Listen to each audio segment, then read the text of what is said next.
Welcome, fellow wanderer of the wasteland, to the solitary vigil of one man against the dying of the light.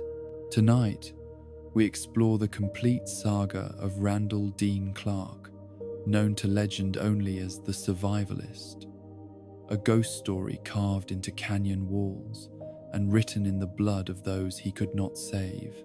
This is a tale of profound solitude and unexpected grace, of a guardian who watched over paradise from the shadows. So settle in, make yourself comfortable, and let your mind drift as we traverse the decades together. We'll walk through hidden caves where a broken soldier became something more than human, witness acts of mercy and terrible vengeance, and follow one man's journey from destroyer to protector. There's no need to remember every detail. Just let the story wash over you like desert wind through ancient stone, steady and eternal in the silence. Close your eyes when you're ready, and let's begin our chronicle in those final days before the world burned. Let the rhythm of survival carry you into peaceful slumber as we explore every chapter, every triumph, and every tragedy of the father in the cave. The man who would become known as the Survivalist was not born in the wasteland, but forged in the crucible of pre-war military service. Randall Dean Clark entered the world in 2048, growing up in an America that still believed in its own righteousness, still trusted that its flag represented something pure and noble. His was a generation raised on stories of heroic warfare, of clear distinctions between good and evil, of soldiers who fought for freedom and returned home to ticker-tape parades.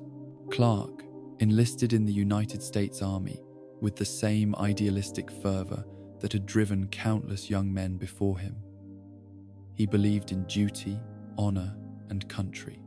He believed that military service was not just a career, but a calling, a chance to protect the innocent and defend the principles that made America great. These beliefs would sustain him through basic training, through advanced combat instruction, through the early years of his military career when the enemy was distant and theoretical. But beliefs, no matter how deeply held, have a way of crumbling when confronted with the grinding reality of actual warfare. For Clark, this confrontation came during the annexation of Canada, one of the final acts of pre-war American aggression that historians would later recognize as symptomatic of a nation descending into madness. What was presented to the American people as a necessary liberation of resources was, for the soldiers who carried it out, something far more troubling. The Canada that Clark encountered was not the cartoon villain of government propaganda, but a nation of desperate people fighting for survival. Resource wars had a way of stripping away the veneer of civilization, revealing the animal desperation that lurked beneath. Families turned on one another when food became scarce. Neighbors who had lived in peace for generations began hoarding supplies, forming armed groups, viewing each other through the lens of competition rather than community. Clark's unit was tasked with maintaining order during the occupation, but order proved to be a flexible concept. When civilian populations resisted American authority, the definition of resistance expanded to include almost any behavior that made the occupying forces uncomfortable. A harsh word became sedition. A raised voice became rebellion. The failure to comply immediately with any military directive became an act of war deserving of lethal response. The first family Clark watched die was the Andersons, a husband and wife with 3 young children who had been caught hoarding medical supplies. The official report would list them as enemy combatants engaged in sabotage operations, but Clark knew the truth. They were parents trying to keep antibiotics for a daughter with pneumonia. When they refused to surrender their medical cash, claiming their child would die without treatment, Clark's commanding officer made the decision that military efficiency trumped humanitarian concerns. The execution was carried out with bureaucratic precision. The parents were separated from their children, who were placed in the care of military personnel while their mother and father were marched to a wall and shot. Clark was part of the firing squad, following orders as he had been trained to do. But the sight of those children screaming for parents who would never comfort them again burned itself into his memory with perfect clarity. This scene repeated itself with variations throughout the Canadian occupation. An elderly man shot for refusing to reveal the location of his buried savings. A teenage boy killed for throwing a rock at an American convoy. A pregnant woman bayoneted when she moved too slowly during a population transfer. Each death was justified by military necessity. Each killing rationalized as the unfortunate but inevitable cost of maintaining order in a hostile territory. Clark began to understand that the war crimes he witnessed were not aberrations but policy. The systematic brutalization of civilian populations was not the result of individual soldiers losing control, but a deliberate strategy designed to break resistance through terror. Orders came down from command, authorizing increasingly harsh measures against non-combatants. Soldiers who showed reluctance to participate in reprisals found themselves facing courts-martial for failure to follow orders. The psychological impact on the occupying forces was devastating but largely ignored by military leadership. Clark watched fellow soldiers descend into alcoholism, drug abuse, and casual violence as coping mechanisms for the cognitive dissonance between their training as protectors and their reality as oppressors.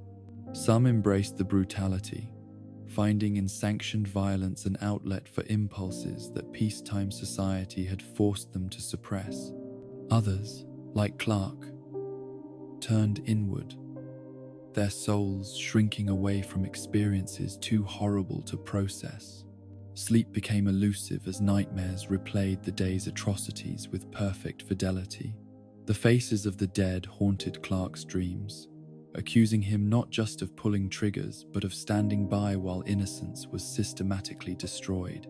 He began to question everything he had believed about duty and honor, wondering if following orders could ever justify participating in such systematic cruelty. The annexation's completion brought no relief, only a different kind of torment. Victory parades and official commendations felt like mockery when Clark knew the price that had been paid for American expansion.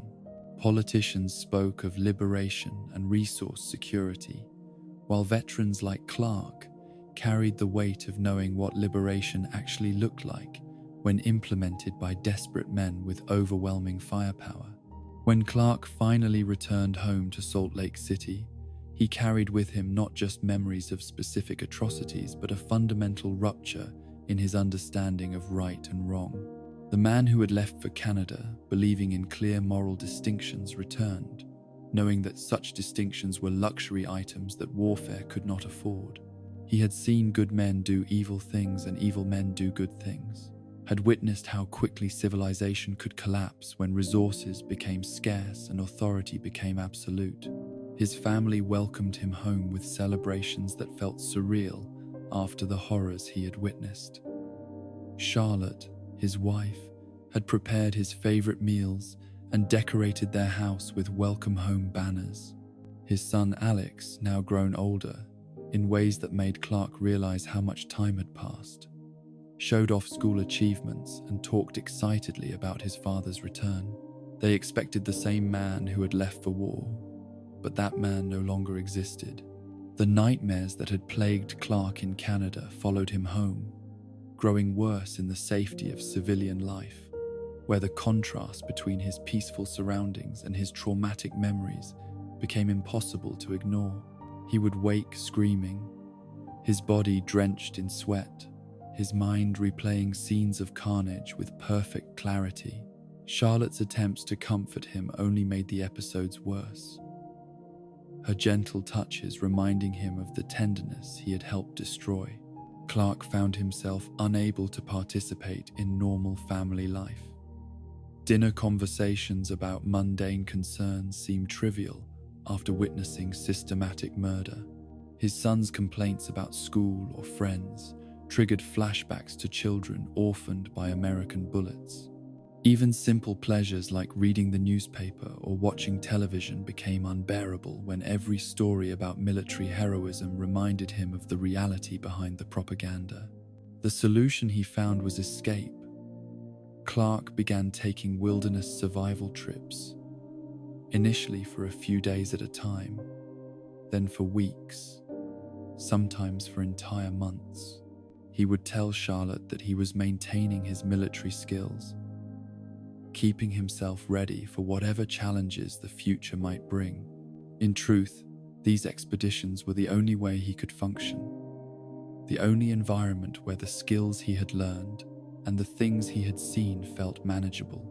In the wilderness, Clark could focus on immediate survival needs rather than existential questions about morality and duty. Finding water, building shelter, hunting game, and navigating terrain required the kind of practical thinking that left no room for philosophical torment. The isolation allowed him to process his trauma at his own pace, without the pressure of maintaining a facade of normalcy for family members who could never understand what he had experienced. These survival expeditions became increasingly frequent and extended as Clark found civilian life more and more unbearable. Charlotte began to complain that she felt like a single mother, that Alex barely knew his father, that the man she had married seemed to care more about mountains and forests than about his own family. These complaints were not unfair, but they were also impossible for Clark to address without explaining experiences he could never share. The pattern established itself with inevitable regularity.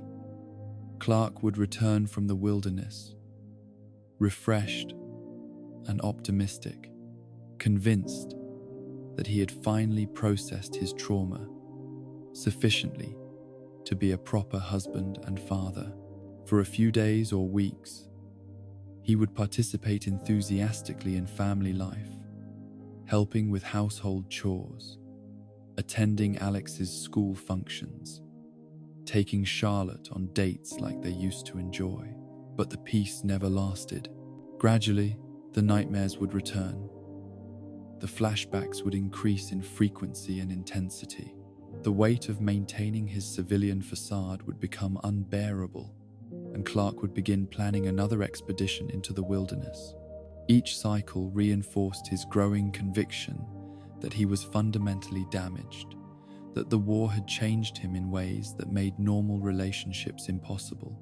Charlotte and Alex learned to recognize the signs of Clark's approaching departures.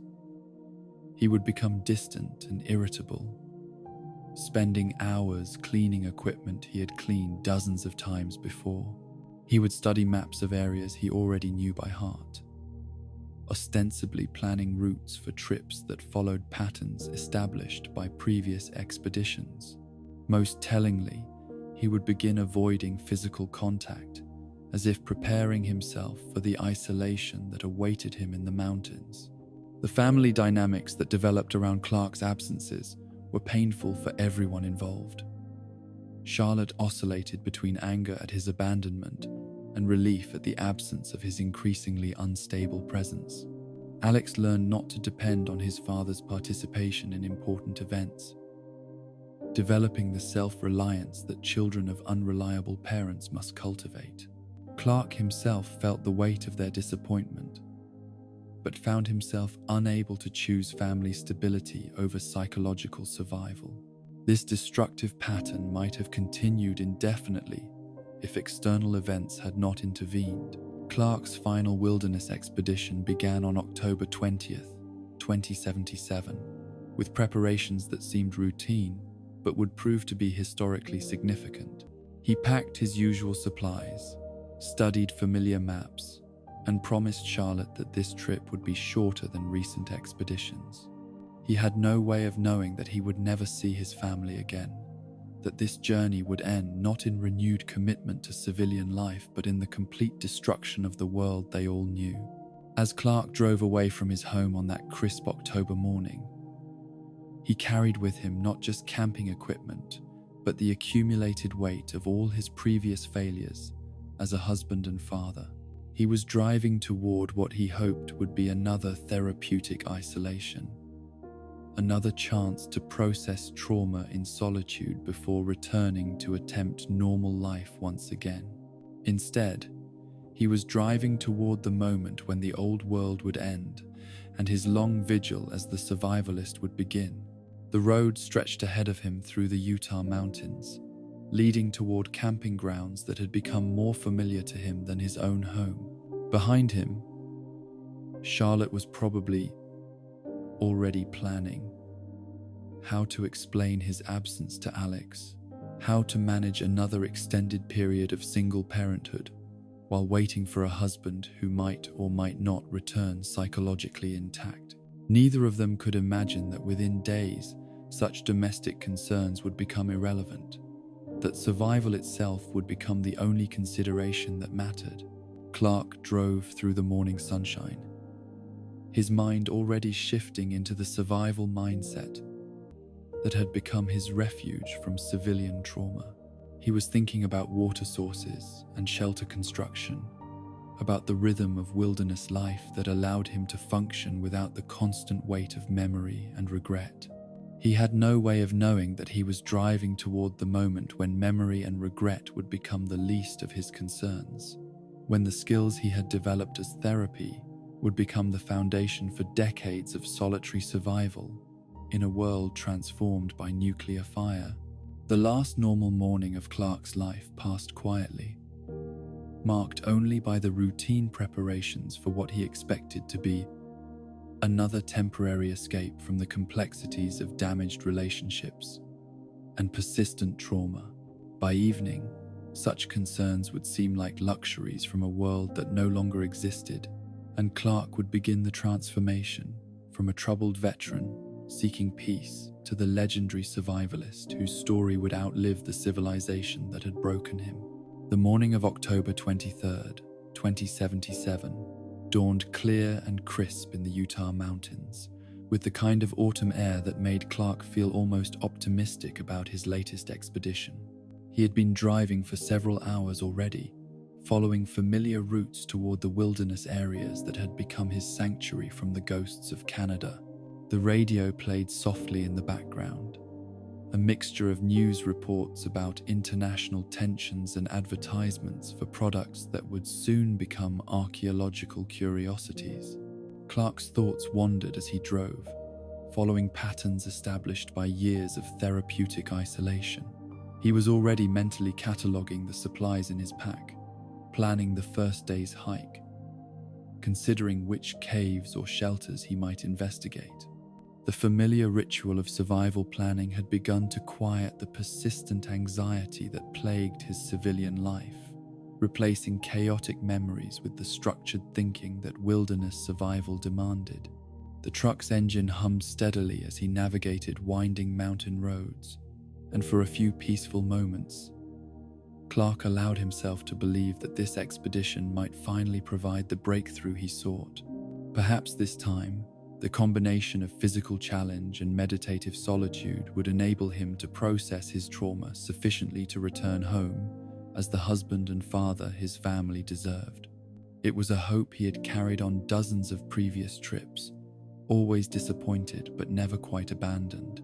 The normalcy of the morning was shattered in an instant that would divide Clark's life forever into before and after. Without warning, the truck's engine sputtered and died, the radio cutting to static as electrical systems throughout the vehicle failed simultaneously. Clark pumped the accelerator and turned the key repeatedly, but nothing responded. The truck coasted to a stop along the roadside, its silence suddenly deafening after hours of steady mechanical noise. In the opposite lane, another vehicle had suffered the same mysterious fate. A Chrysler sedan sat motionless, its elderly occupants visible through the windshield, their faces reflecting the same confusion that Clark felt.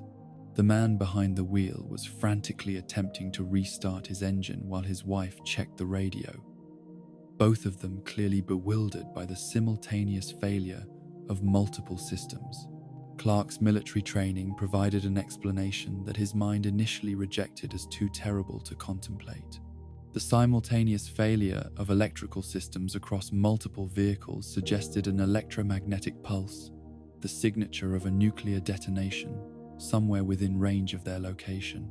His hands began to shake as he considered the implications. His thoughts racing through scenarios he had studied in military briefings, but never expected to experience. The realization struck him with the force of physical impact. If an electromagnetic pulse had disabled vehicles in this area, then Salt Lake City, his home, his family, his entire life, was either already destroyed or about to be. Charlotte and Alex, going about their morning routines, preparing for a day they would never complete. The knowledge hit him like a physical blow, driving the breath from his lungs and leaving him gasping in the sudden silence of his dead truck.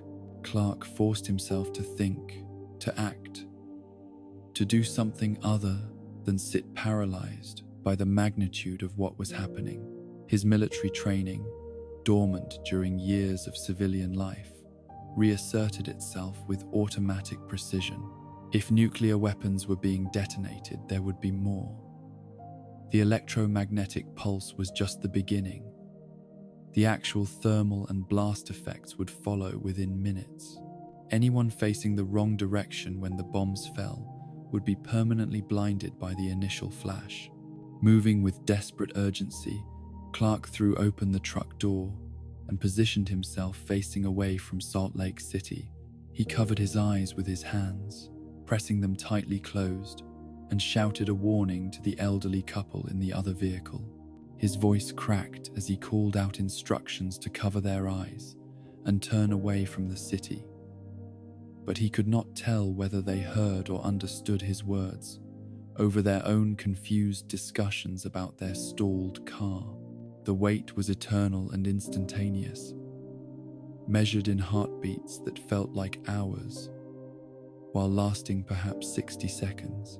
Clark crouched beside his truck, hands pressed over his eyes, his entire body tensed for what he knew was coming. The morning air was still and quiet, broken only by the distant sounds of other vehicles that had suffered the same mysterious breakdown, their drivers presumably as confused and frightened as he was. Then the world exploded in light. Even through his closed eyes and covering hands, the nuclear flash was brilliant beyond description. A white-hot radiance that seemed to penetrate directly into his skull. The heat followed immediately, a wave of searing air that felt like standing too close to a blast furnace. Clark pressed himself against the ground, his military training screaming warnings about the blast wave that would follow the thermal pulse. The sound came last, rolling across the landscape like the voice of an angry god. Not the sharp crack of conventional explosives, but a deep, rumbling roar that seemed to emerge from the earth itself. The ground trembled beneath Clark's body as the shockwave passed, rattling windows in distant buildings and setting off car alarms that would never be answered. When Clark finally dared to lift his head, the world had changed forever. Where Salt Lake City had stood that morning, a massive pillar of fire rose into the sky, its mushroom shape spreading across the horizon like a malevolent flower. The sight burned itself into his memory with perfect clarity, the churning column of destruction that marked the grave of everything he had ever loved. In the opposite lane, the elderly couple was screaming. They had been facing toward the city when the bomb fell, and the nuclear flash had seared their retinas, leaving them permanently blind. The woman clawed at her eyes while her husband stumbled from the car, both of them crying out in pain and terror as they realized what had happened to them. Clark's mind processed the scene with the cold efficiency that extreme trauma sometimes provides. These people were beyond help in any meaningful sense. They were elderly, now blind, stranded miles from any assistance, and facing a world that had just descended into nuclear chaos. Their car would never run again.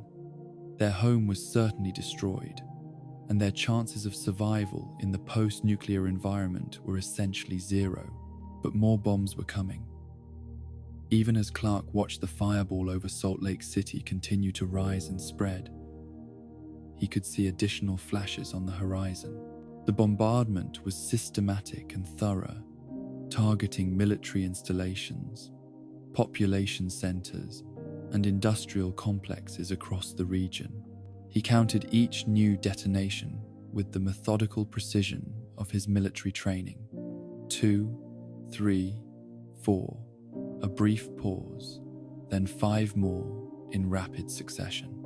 The elderly couple's screams continued, a soundtrack of agony that cut through the rumbling of distant explosions. Clark knew what he had to do, what mercy demanded in a situation that offered no other options. They were suffering. They were going to die slowly and horribly, and he had the power to spare them that fate. His rifle was in the truck, loaded and ready for the hunting he had planned to do during his expedition. With movements that felt dreamlike in their surreal calm, Clark retrieved his weapon and approached the couple. They were clinging to each other beside their disabled car, the woman weeping while her husband tried uselessly to comfort her with words about help coming and everything being all right. Clark positioned them gently against the side of their vehicle, arranging their bodies so they could hold each other in what would be their final moments. He told them the same lies the husband was telling, that help was coming, that everything would be fine, that they had nothing to worry about. His voice was steady and reassuring, even as he raised the rifle, checking the angle to ensure that a single bullet would pass through both of their heads simultaneously. It was the kindest gift he could offer in a world that had suddenly become utterly without mercy. The shot echoed across the empty landscape, lost among the distant rumbles of continuing nuclear explosions. The couple's suffering ended instantly, their last moments spent in each other's arms, believing that rescue was imminent. Clark stood over their bodies for a long moment, understanding that he had just killed the last 2 people he would speak to for a very long time. 13 more detonations followed over the next 20 minutes, each one marking the destruction of another piece of the civilization Clark had known. Military bases, cities, industrial targets, all systematically eliminated in what was clearly a coordinated nuclear assault.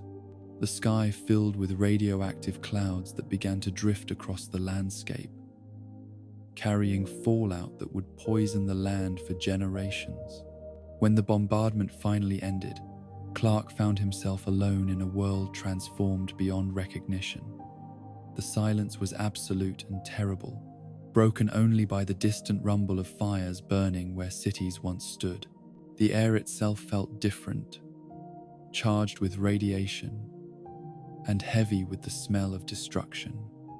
Nothing moved on the roads, except the settling dust from vehicles that would never run again. Clark's thoughts turned to his family with an intensity that threatened to overwhelm his rational mind. Charlotte and Alex had been at home in Salt Lake City when the bombs fell. The chances of anyone surviving a direct nuclear strike were essentially zero, but Clark's mind refused to accept their deaths with complete certainty. Perhaps they had been in the basement. Perhaps they had somehow escaped to a shelter. Perhaps, by some miracle, they had survived. But even if they had somehow survived the initial blast, they faced challenges that made survival unlikely. Radiation exposure, structural collapse, fires, and the complete breakdown of all infrastructure meant that anyone still alive in the city would need help that was never coming. Emergency services had been vaporized along with everything else. There would be no rescue, no medical attention, no organized relief efforts. Clark forced himself to focus on immediate practical concerns rather than tormenting himself with speculation about his family's fate. He was alive, he was uninjured, and he had supplies and skills that would keep him alive in the short term. His truck would never run again, but he could carry his essential equipment.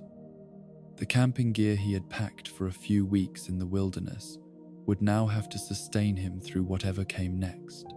The walk to Zion Canyon, normally a pleasant afternoon's drive, would now take days on foot through terrain that was rapidly becoming contaminated with radioactive fallout. Clark studied his maps, calculating routes that would avoid population centers where radiation would be most concentrated, identifying water sources that might still be safe, planning rest stops in areas that offered natural shelter. His pack was heavy but manageable, loaded with the survival gear that he had accumulated through years of wilderness expeditions. Food, water purification tablets, medical supplies, tools, and weapons. Everything he needed to sustain himself in an environment that had suddenly become far more hostile than any wilderness he had previously explored. The irony was not lost on him that the therapeutic isolation he had sought was now his only hope for survival. The first day of walking passed in a haze of shock and mechanical movement. Clark followed familiar trails and road signs, navigating by landmarks that seemed surreal in their continued existence. Trees still grew, birds still flew, streams still flowed, as if the natural world had not yet noticed that human civilization had just ended.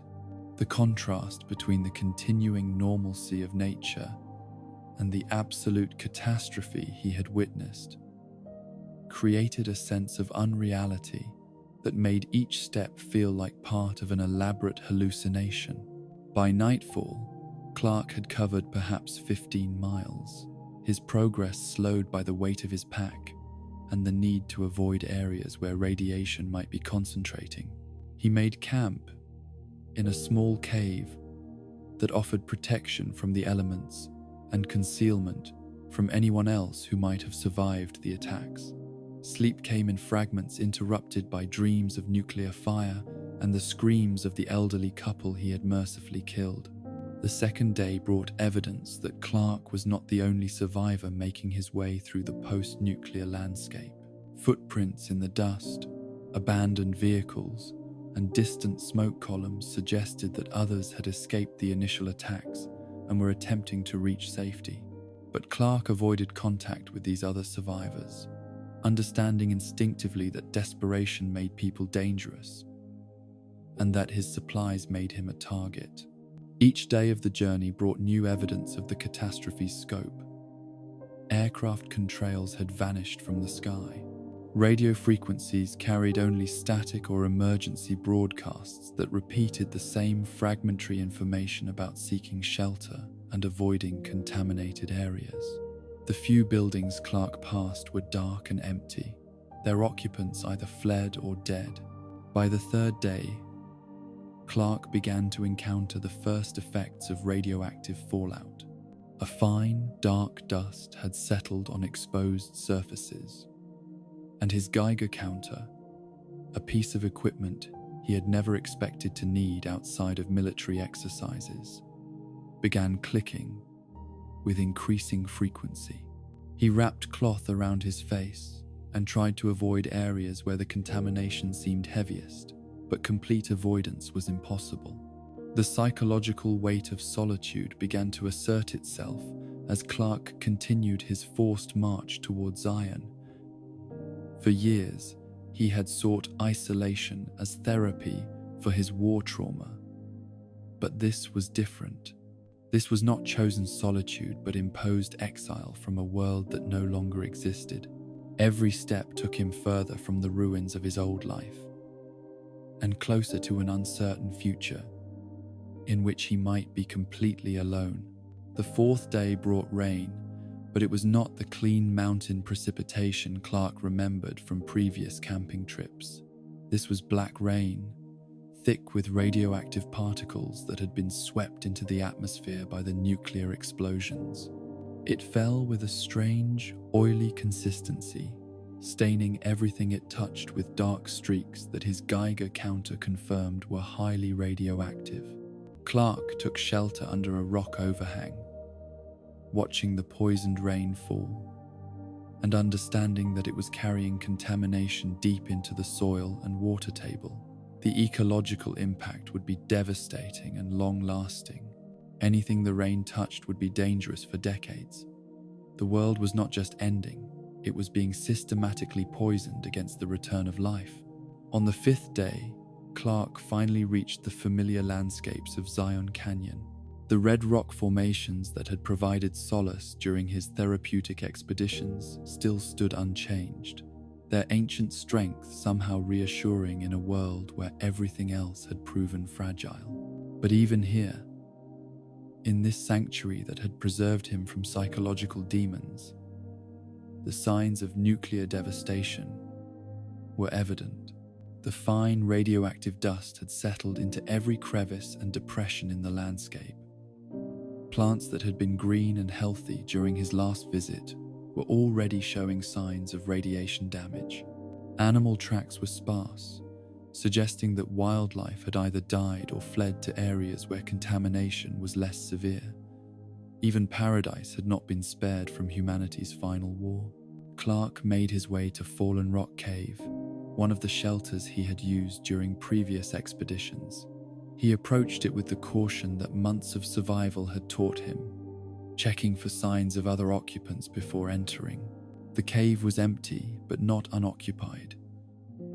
The United States Geological Survey had maintained a research station there, and their abandoned equipment represented an unexpected treasure trove of survival supplies.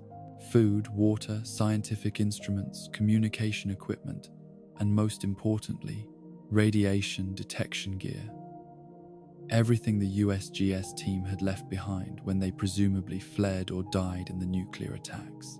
Clark inventoried the supplies with the methodical precision of a man who understood that these resources might determine whether he lived or died in the coming months. The cave offered protection from radiation and weather, but it also represented a prison of sorts. Clark's Geiger counter indicated that radiation levels outside were dangerously high, not immediately lethal, but certainly harmful with extended exposure. He could venture out for brief periods, but survival would require spending most of his time underground until the contamination decreased to more manageable levels. That night, in the safety of the cave with USGS equipment humming around him, Clark began the journal that would chronicle his transformation from damaged veteran to legendary survivalist.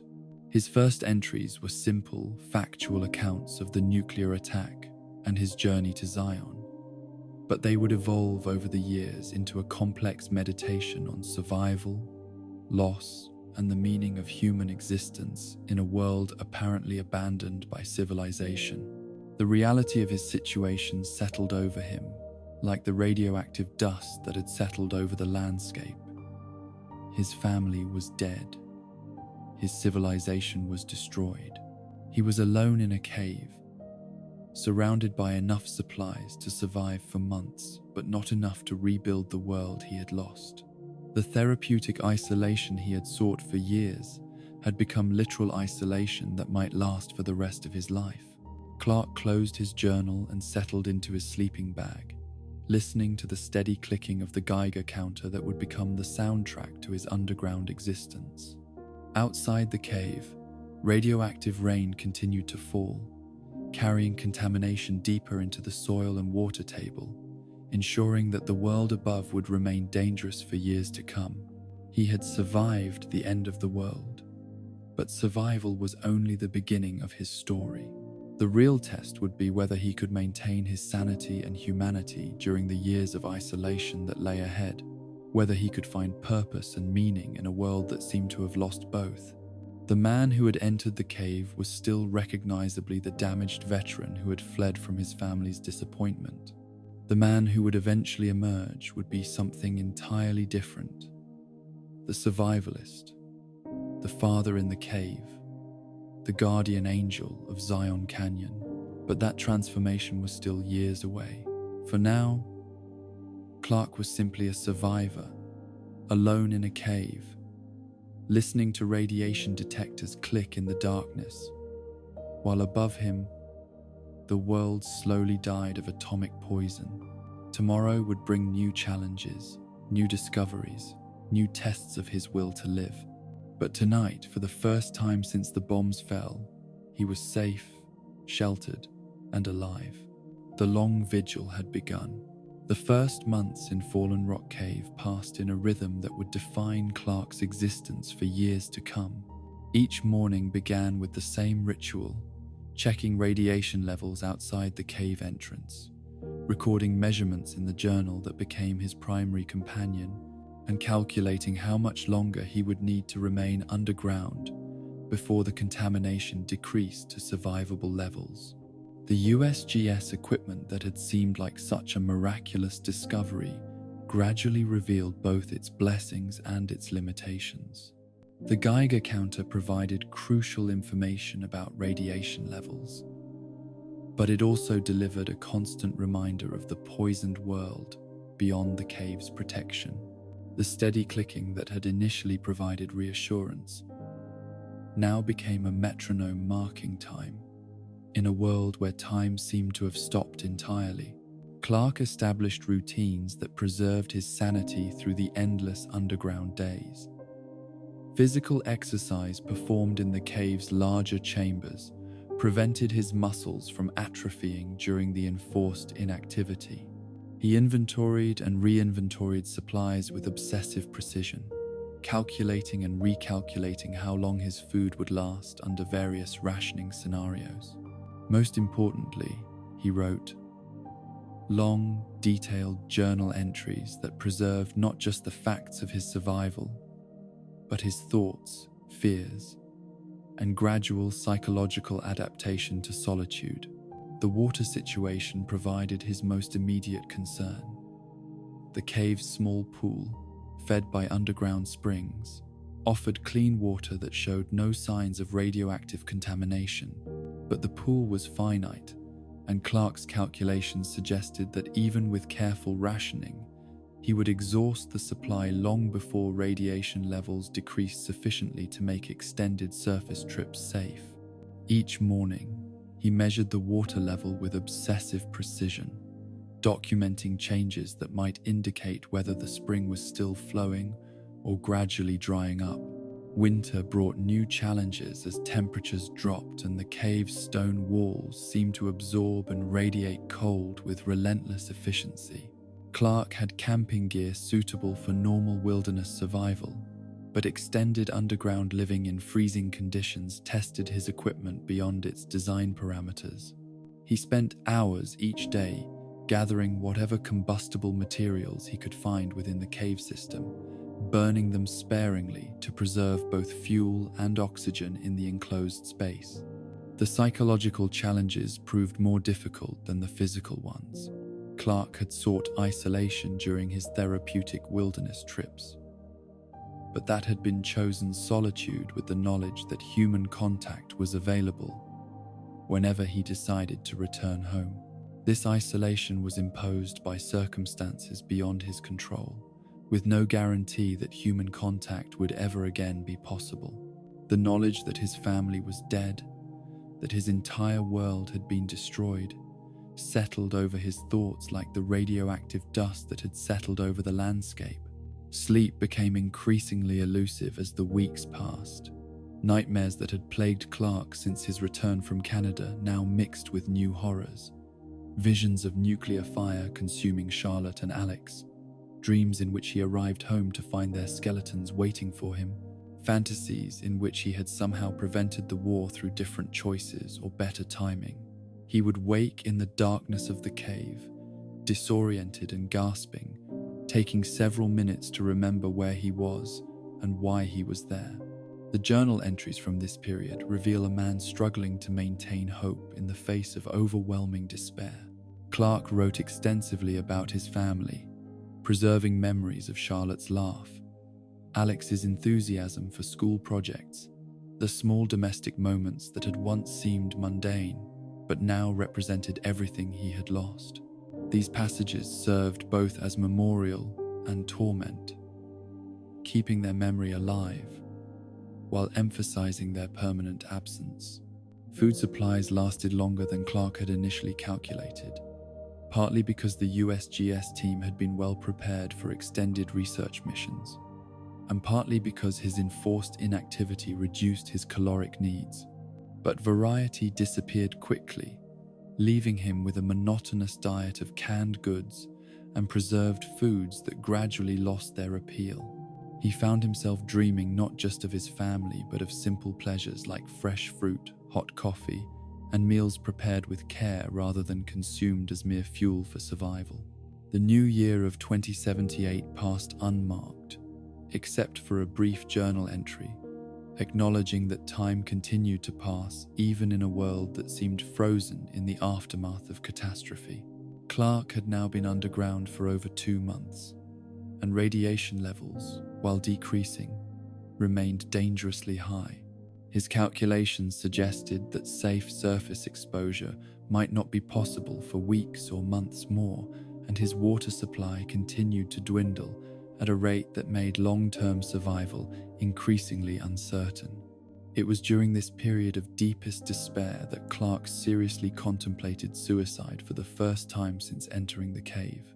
The combination of isolation, grief, and uncertainty about the future created a psychological burden that sometimes seemed unbearable. He had a loaded pistol, and the knowledge that a single shot could end his suffering instantly. The temptation was not abstract, but immediate and compelling, requiring active resistance to overcome. The reasons Clark found to continue living were complex and not always rational. Partly, it was simple stubbornness, a refusal to allow the nuclear war to claim one more victim. Partly, it was curiosity about what might happen next, whether anything would grow in the poisoned world outside, whether other survivors might eventually appear. But mostly, it was a sense of duty to bear witness, to preserve some record of what had been lost, to ensure that the memories of the dead were not forgotten, even if no one remained to remember them. The breakthrough came in the form of a windstorm that raged for 2 full days in late winter. Clark could hear the howling wind even deep within the cave system, and the sound provided a welcome distraction from the oppressive silence that had become his constant companion. But when the storm finally passed, his routine radiation measurements revealed a dramatic change in the contamination levels outside the cave entrance. The wind had carried away much of the radioactive topsoil where fallout had settled, dispersing it to other regions, and leaving behind surfaces that, while still contaminated, were no longer immediately lethal. For the first time since the bombs fell, Clark could contemplate brief expeditions outside the cave without risking acute radiation sickness. The psychological impact of this development was enormous. After months of feeling trapped underground, the possibility of surface activity restored a sense of agency and hope that had been absent from his daily existence. Clark's first venture outside the cave was brief and cautious, limited to the immediate area around the entrance. The world that greeted him was transformed beyond recognition. Snow covered the landscape, but it glowed with an eerie green phosphorescence that his radiation detector confirmed was still dangerously radioactive. The familiar red rock formations of Zion remained unchanged, but everything else, the vegetation, the soil, even the quality of the light, had been altered by the nuclear catastrophe. The silence was profound and unsettling. No bird songs, no insect buzzes, no distant sounds of human activity. The world had not just been damaged, but seemingly sterilized, stripped of the complex web of life that had made it vibrant and dynamic. Clark found himself listening intently for any sign of surviving wildlife, any indication that life might eventually return to this poisoned landscape. Water sources outside the cave proved to be contaminated, but not lethally so, especially after treatment with the purification tablets from his survival kit. This discovery was crucial for long-term survival, as it meant Clark was no longer entirely dependent on the cave's diminishing water supply. He could venture out periodically to collect and purify water from streams and pools, extending his survival timeline indefinitely as long as he managed his radiation exposure carefully. The psychological benefits of surface activity proved as important as the practical ones. After months of confinement, the ability to walk in open spaces, to see the sky, and to experience weather-restored aspects of Clark's mental health that had been deteriorating in the underground environment. Even the alien landscape of post-nuclear Zion felt more natural than the artificial environment of the cave, and Clark began making daily expeditions of gradually increasing duration. As winter gave way to spring, Clark observed the first tentative signs that life might be returning to the canyon. Hardy desert plants began showing new growth, though the leaves and stems often displayed mutations that revealed their exposure to radiation. Small insects appeared, then slightly larger ones that preyed upon them. The ecosystem was rebuilding itself, though in forms that were often strange and unsettling. These early signs of recovery filled Clark with an optimism he had not felt since before the war. If plants and insects could survive and adapt to the post-nuclear environment, then perhaps larger animals might eventually return. Perhaps the world was not permanently sterilized, but merely undergoing a period of healing that would eventually restore some semblance of natural balance. The discovery of edible plants marked a turning point in Clark's survival situation. Prickly pear cactus, honey mesquite, and banana yucca had not only survived the nuclear winter, but were producing fruits and seeds that, while mutated in appearance, remained nutritious and safe to consume. These wild foods supplemented his dwindling supply of canned goods and provided variety that had been missing from his diet for months. Clark approached these wild foods with appropriate caution, testing small amounts and monitoring his health for any adverse reactions. The plants had clearly been affected by radiation. Many displayed unusual nodules or growths that were not present in pre-war specimens, but they were recognizable as the same species he had learned to identify during his therapeutic wilderness expeditions, and they provided flavors and textures that reminded him of the world that had existed before the bombs fell. The psychological impact of fresh food proved as significant as the nutritional benefits. Eating plants he had gathered himself, preparing meals from ingredients he had identified and collected, restored a sense of agency and self-sufficiency that had been absent during the months of rationed survival on USGS supplies. Clark began to feel less like a victim of circumstances and more like an active participant in his own survival. As spring progressed into summer, Clark established a routine that balanced cave safety with surface activity. He would spend the hottest parts of the day underground, emerging in the early morning and late evening when temperatures were cooler and his radiation exposure would be minimized. This schedule allowed him to explore increasing areas of the canyon while maintaining the cave as a secure base of operations. The establishment of Two Skies Cave as a winter retreat demonstrated Clark's evolving approach to survival.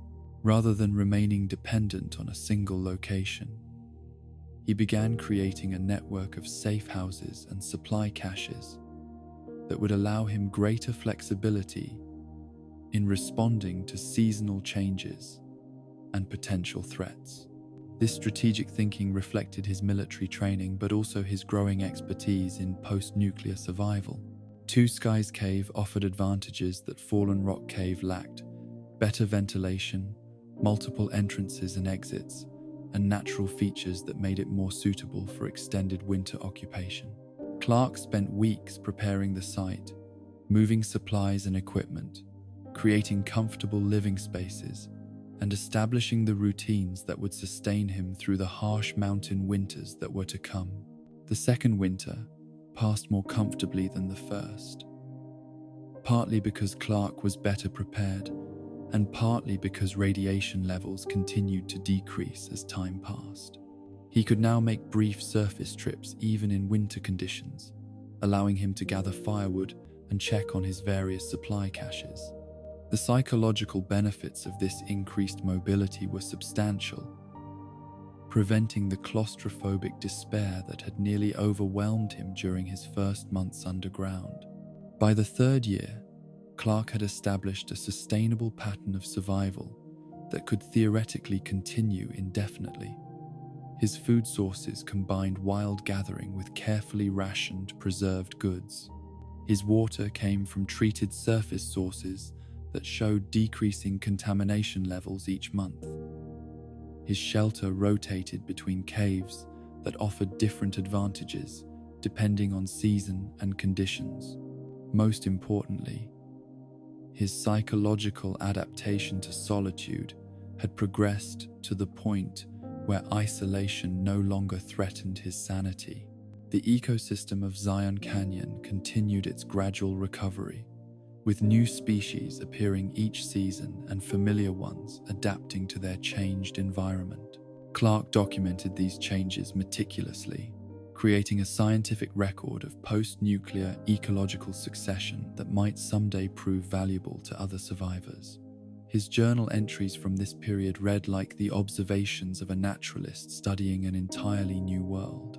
Bighorners, mutated bighorn sheep, became regular sights in the canyon, their presence indicating that large mammals could survive and thrive in the post-war environment. Clark observed entire families of these creatures, noting their behaviors, their adaptations to radiation, and their apparent ability to reproduce successfully. Their success gave him hope that other forms of life might eventually return to repopulate the wasteland. The appearance of various flying insects marked another milestone in the ecosystem's recovery. Clouds of small flies provided food for larger predatory insects, creating the foundation for a food web that might eventually support more complex forms of life. Clark observed some insects that were entirely unfamiliar, possibly new species that had evolved rapidly in response to the changed environment, or perhaps mutations so extreme that they were unrecognizable as descendants of pre-war creatures. As the 5th anniversary of the Great War approached, Clark found himself contemplating a journey that he had avoided since his arrival in Zion, a return trip to Salt Lake City to search for any trace of his family. Radiation levels had decreased sufficiently to make such a journey survivable, and Clark's improved survival skills and equipment gave him confidence that he could manage the physical challenges of the trip. But the emotional implications were enormous and terrifying. The decision to return to Salt Lake City represented both hope and dread. Hope that he might find some trace of Charlotte and Alex, some evidence of their final moments that would provide closure to his years of uncertainty. Dread that he would discover evidence of suffering that would add new torments to his already substantial psychological burden. For weeks, Clark debated with himself in journal entries that revealed the depth of his internal conflict. Ultimately, the need for closure overcame his fear of what he might discover. Clark prepared for the journey with the same methodical precision he brought to all survival challenges, calculating routes that would minimize radiation exposure, planning supply caches for the return trip, and creating contingency plans for various emergencies that might arise. The trip would take weeks and would be the greatest test of his survival skills since his initial journey to Zion. The journey to Salt Lake City revealed a landscape transformed by 5 years of post-nuclear recovery. While still showing obvious signs of catastrophic damage, nature was reasserting itself across the wasteland. Hardy plants colonized areas that had been sterilized by radiation, and animal tracks suggested that wildlife was gradually repopulating regions that had been lifeless in the immediate aftermath of the war. But the city itself, when Clark finally reached it, exceeded even his worst expectations for devastation.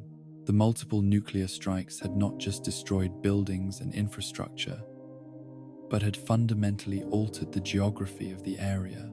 Where neighborhoods once stood, massive craters filled with radioactive water created an alien landscape that bore no resemblance to the city Clark remembered. The destruction was so complete that he could not even locate the street where his family had lived. Clark spent days searching through the ruins, using pre-war maps and his memory of familiar landmarks to navigate the transformed cityscape. But every search proved futile. The house where Charlotte and Alex had lived, the neighborhood where they had built their life together, the school where Alex had studied, all had been vaporized so completely that no trace remained. Even their graves would have been obliterated by the nuclear fire that had consumed the city. The psychological impact of this discovery was devastating, but also, paradoxically, liberating. The uncertainty that had tormented Clark for 5 years was finally resolved. His family was definitely dead, their remains scattered by nuclear wind and fire beyond any possibility of recovery. There would be no bodies to bury, no graves to visit, no physical memorial to mark their passing. They existed now only in his memory, and that memory would have to suffice for both monument and funeral. The return journey to Zion Canyon passed in a haze of grief and acceptance. Clark had finally achieved the closure he sought, but it came at the cost of his last flickering hopes for reunion. The family he had failed to protect was gone forever, and he was truly alone in a world that offered no prospect of human companionship. The magnitude of his solitude had finally been measured and found to be complete. Back in Zion, Clark resumed the routines that had sustained him through 5 years of survival, but with a different psychological foundation. The desperate hope that had motivated his early survival efforts was replaced by a stoic acceptance of his situation. He would continue to live not because he hoped for rescue or reunion, but because life itself had value, because consciousness was precious even when it was solitary, because someone needed to bear witness to what had been lost and what might eventually be regained. The years that followed his return from Salt Lake City established the patterns that would define the rest of Clark's long isolation. He continued to explore and document the canyon's ecosystem, watching as life gradually returned to areas that had been sterilized by radiation. He maintained his network of caves and supply caches, constantly improving and expanding his survival infrastructure. Most importantly, he wrote, preserving in his journal not just the facts of survival, but the thoughts and observations of perhaps the last educated human in his corner of the world. Clark's transformation from damaged veteran to master survivor was now complete. The man who had once fled to the wilderness to escape psychological trauma had become something entirely new, a creature perfectly adapted to solitary existence in a post-nuclear world. He had learned not just to survive, but to find meaning and purpose in survival itself. To extract from his harsh circumstances a life that, while lonely, was not without its own strange forms of fulfillment. The survivalist had been born in the ashes of the old world, shaped by loss and solitude into something that was no longer quite human, but was perhaps something more. The years ahead would test his resolve in new ways, bringing encounters with other survivors that would challenge his hard-won peace and force him to decide whether his long isolation had made him incapable of human connection or had prepared him to be humanity's guardian in a world that desperately needed protection. But for now, in the quiet years after his return from Salt Lake City, Clark had achieved a kind of equilibrium with his circumstances. He had faced the worst that loss and solitude could offer, and had emerged not unscathed but unbroken.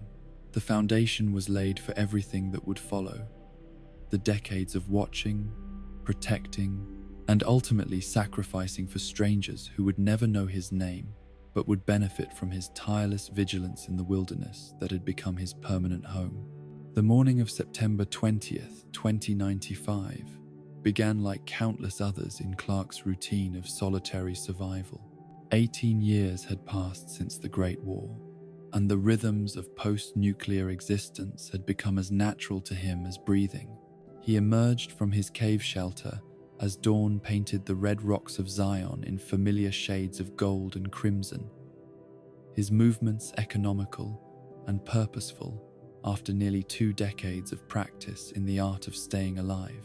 Clark's morning inspection tour had become a ritual of surveillance and maintenance that encompassed the entire network of caves, caches, and observation points he had established throughout the canyon. He checked radiation levels at various locations, noted changes in plant growth and animal behavior, and maintained the equipment that sustained his continued existence. But on this particular morning, something was different. Something that would shatter 18 years of solitude and transform him from a lone survivor into a secret guardian. The footprints were unmistakably human, not the scattered impressions of a single lost wanderer, but the organized trail of a substantial group moving together with purpose and direction. Clark's heart hammered against his ribs as he knelt beside the tracks, his mind struggling to process evidence that other people still existed in the world. He counted the impressions carefully, his tracker's skills honed by years of hunting and observation. 11 adult males, 8 adult females, and 9 children between what appeared to be the ages of 2 and 10. The implications crashed over Clark like a physical blow. 28 people, including children, had entered his sanctuary. After 18 years of absolute isolation, during which he had sometimes wondered if he might be the last human being alive, an entire community had appeared in Zion Canyon. The tracks were fresh, no more than a day old, suggesting the group was still in the immediate area and likely establishing some form of temporary or permanent settlement. Clark's first instinct was to follow the tracks immediately, to satisfy the desperate hunger for human contact that had gnawed at him for nearly 2 decades. But 18 years of survival had taught him caution that overrode emotional impulses. These people were strangers whose intentions and capabilities were unknown.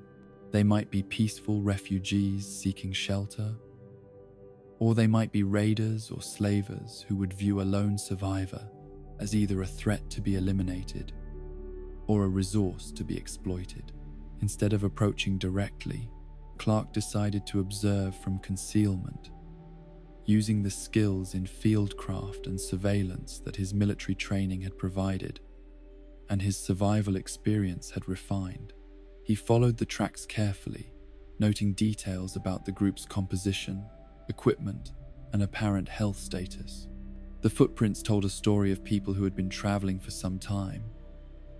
Their boots showed wear patterns consistent with long-distance movement, and the stride patterns suggested fatigue and the cautious pace of those carrying heavy loads.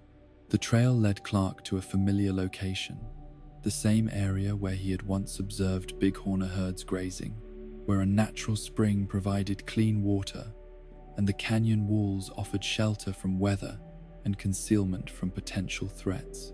It was an obvious choice for travelers seeking to establish a temporary camp, and Clark silently approved of their tactical reasoning even as he prepared to study them from the safety of nearby rocks and vegetation.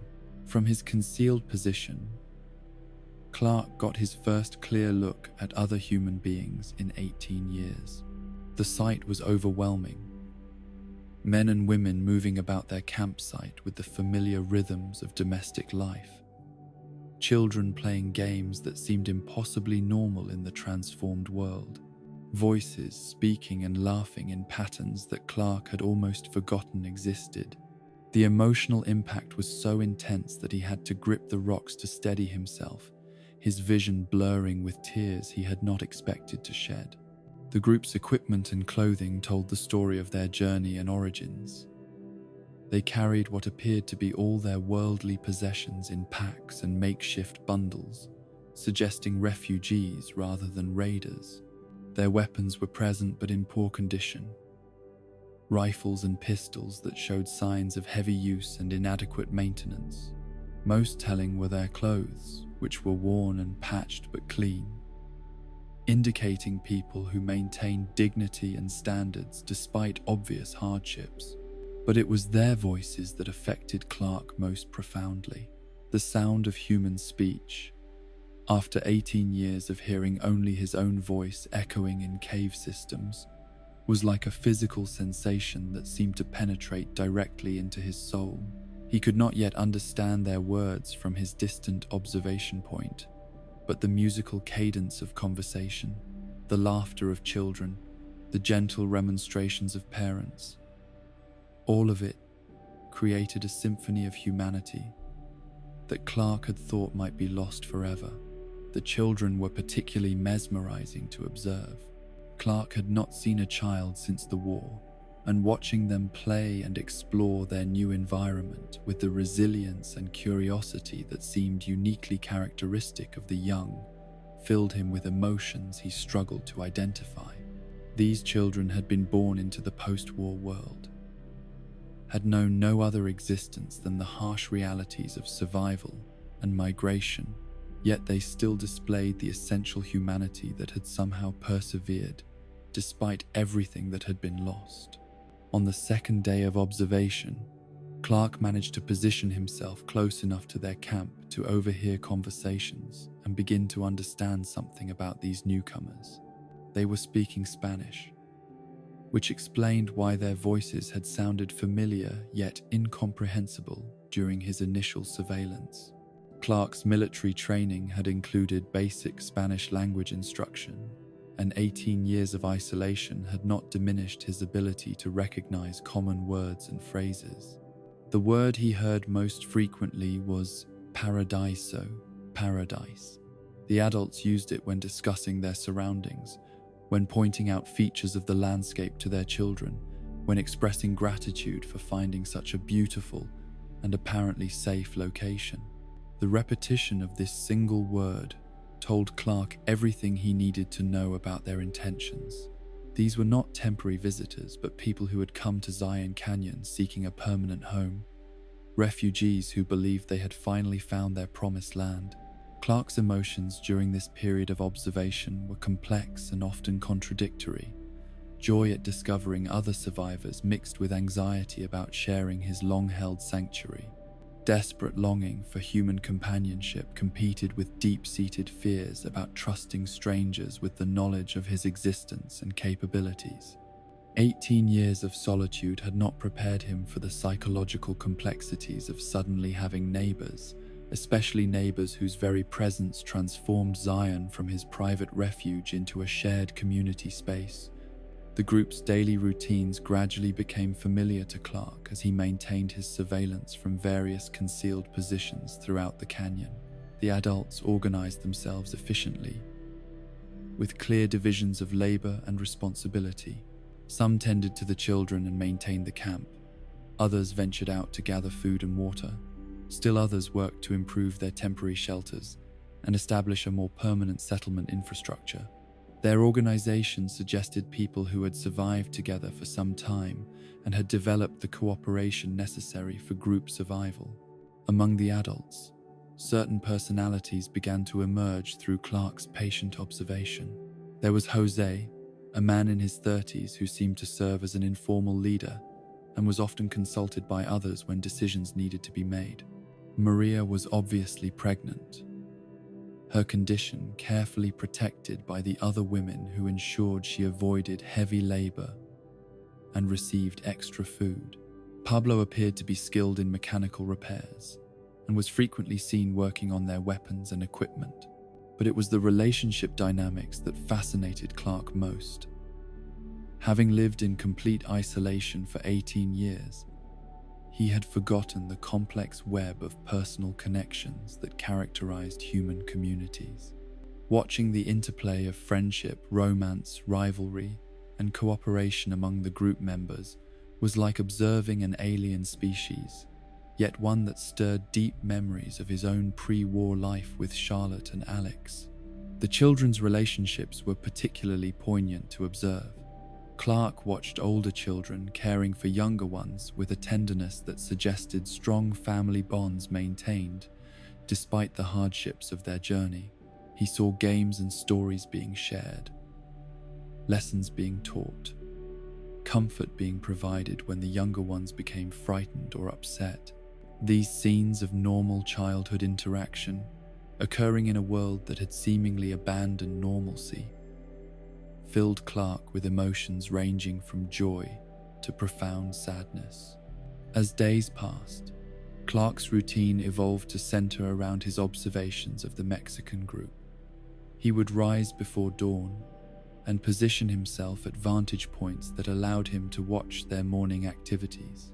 He observed their breakfast preparations, their work assignments, their educational activities with the children.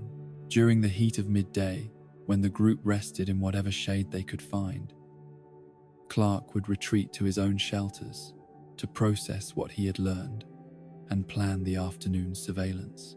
The afternoons provided the most interesting observations as the group members engaged in a wider range of activities. Clark watched them explore the canyon, mapping water sources and investigating potential sites for permanent structures. He observed their hunting and gathering efforts, noting their knowledge of edible plants and their strategies for trapping small game. Most importantly, he saw how they made group decisions, resolved conflicts, and supported members who were struggling with the physical and emotional demands of their new life. Evenings were perhaps the most emotionally challenging time for Clark to observe. As the group gathered around their cooking fires, sharing meals and conversation, he was acutely aware of his own isolation and loneliness. The sight of families sitting together, of friends sharing stories and laughter, of children falling asleep in their parents' arms, created a sharp contrast with his own solitary existence that sometimes became almost unbearable. But Clark's military training and survival instincts prevented him from approaching the group precipitously. 18 years of successful survival had been built on careful planning and risk assessment, and introducing himself to 28 strangers required consideration of numerous potential consequences. If they rejected him, he would lose the psychological benefits of their proximity, while potentially creating enemies who knew of his existence and capabilities. If they accepted him but proved to be untrustworthy, they might exploit his resources or threaten his carefully constructed survival infrastructure. More troubling was the possibility that 18 years of isolation had changed him in ways that would make normal social interaction impossible. Clark was acutely aware that his thought patterns, behavioral habits, and emotional responses had adapted to solitary existence in ways that might be incompatible with group dynamics. He worried that he had become too strange, too damaged by isolation, to successfully reintegrate into human society, even on the small scale represented by this refugee community. The decision to remain in concealment while maintaining close observation was rationalized as temporary caution, but it gradually became a permanent arrangement that satisfied multiple psychological needs. Clark could enjoy the benefits of human proximity without risking the vulnerabilities that direct contact would create. He could maintain his carefully constructed survival routines while adding the entertainment and emotional sustenance provided by watching other people live their lives. Most importantly, he could begin to transition gradually from complete isolation towards some form of human connection without making irrevocable commitments. This period of secret observation became one of the happiest in Clark's post-war existence. After 18 years of talking only to himself, he began having imaginary conversations with members of the group, creating elaborate fantasies about what he might say to them if he revealed himself, how they might respond, what relationships might develop. These fantasies filled the emotional void that had characterized his solitary years while allowing him to maintain the safety and predictability of his established routines. Clark began to think of the group members by names he had overheard or invented, developing detailed mental profiles of their personalities, preferences, and relationships. Maria became a particular focus of his attention as her pregnancy progressed, and Clark found himself worrying about her health and the challenges of childbirth in their primitive conditions. His medical knowledge, accumulated through years of treating his own injuries and illnesses, made him acutely aware of the risks she faced without access to proper medical care. The children's education became another source of fascination and concern. Clark observed the adults teaching practical survival skills, but worried about the loss of broader knowledge and culture that these children would experience growing up in such isolated conditions. He began to fantasize about the books and information he could provide if he revealed himself, the role he might play in preserving pre-war knowledge for the next generation. As autumn progressed toward winter, Clark's observations took on increased urgency as he worried about the group's preparation for the harsh mountain conditions they would face. Their equipment and shelter seemed adequate for temporary camping, but insufficient for surviving a full winter in Zion's high-altitude environment. Clark began making mental inventories of supplies he could provide and strategies he might suggest for improving their chances of survival. The first crisis that tested Clark's resolve to remain concealed came when he observed Jose pursuing a bighorner that had ventured too close to their camp. The hunt was poorly planned and executed, taking Jose far from the group and into terrain where a single misstep could result in serious injury. Clark followed at a distance, torn between his policy of non-interference and his growing emotional investment in the group's welfare. When Jose's foot slipped on loose rock and he fell heavily, breaking his leg with an audible crack that carried across the canyon, Clark faced his first major decision about intervention. Jose's cries for help echoed off the canyon walls, but the main camp was too far away for the others to hear. Without assistance, Jose would likely die of exposure, dehydration, or predation before anyone found him. But direct intervention would reveal Clark's presence and force him to abandon the comfortable anonymity he had maintained for months. Clark's solution demonstrated the creativity that 18 years of survival had developed. Rather than revealing himself directly, he positioned himself at a point where he could project his voice toward the main camp while remaining concealed from view. Using his best imitation of Jose's voice, he began shouting for help, creating enough noise to alert the others while leading them indirectly toward Jose's actual location through a series of carefully timed calls that seemed to come from their injured companion. The rescue proceeded successfully, with the group members following Clark's voice projections until they were close enough to hear Jose's actual calls for help. Clark watched from concealment as they carried Jose back to camp and began treating his injuries with whatever medical knowledge and supplies they possessed. The satisfaction of having helped without revealing himself was intense, providing Clark with a new model for how he might protect and assist his hidden neighbors without sacrificing his own security. But the aftermath of Jose's rescue created new concerns that would test Clark's commitment to secret intervention. The break was serious, and without proper medical treatment, infection was likely to follow. Clark possessed antibiotics from his medical supplies, drugs that could mean the difference between Jose's recovery and his death from sepsis. The moral implications of possessing life-saving medicine while watching someone suffer and potentially die created a conflict that challenged every aspect of Clark's carefully constructed isolation. For several days, Clark wrestled with the decision while observing Jose's condition deteriorate. The leg was badly swollen, and Jose's fever suggested that infection was indeed setting in. The group's attempts at treatment, while well-intentioned, were clearly inadequate for dealing with such a serious injury. Clark found himself calculating how long Jose might survive without proper antibiotics, while debating whether saving one man's life was worth risking his own carefully maintained security. The decision to provide medical assistance anonymously required careful planning to avoid detection while ensuring the antibiotics would be found and used correctly. Clark chose a night when he could approach the camp under cover of darkness, leaving a bottle of antibiotics on a prominent rock where it would be discovered by the first person to wake. He included no note or explanation, allowing the group to interpret the appearance of life-saving medicine however they chose. Clark's satisfaction at having saved Jose's life was complicated by the group's reaction to the mysterious appearance of advanced medical supplies. They attributed the antibiotics to divine intervention, thanking their God for the miracle that had saved Jose's life.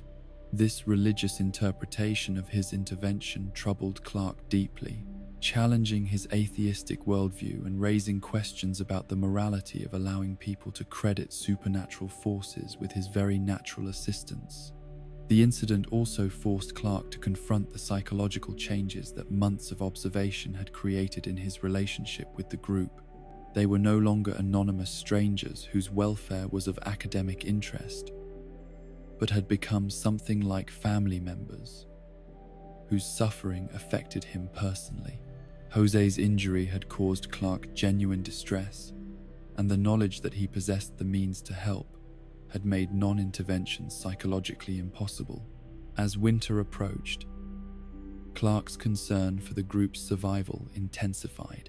Their shelters were inadequate for the severe weather that would soon arrive, and their food storage seemed insufficient for sustaining 28 people through months of limited foraging opportunities. Clark began making preparations that would allow him to provide assistance if the group faced life-threatening crises during the winter months, positioning supplies at locations where they could be discovered anonymously if circumstances became desperate.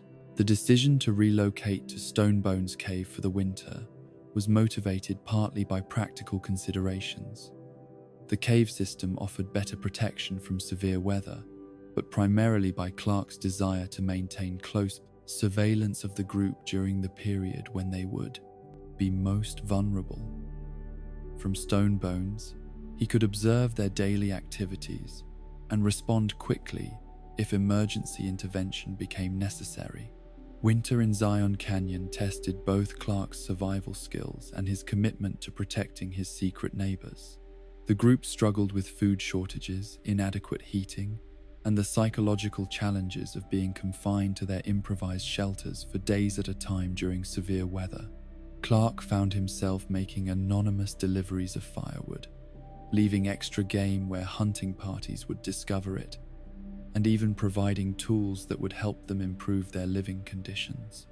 These interventions required increasing creativity to avoid detection while ensuring that the assistance would be found and utilized effectively.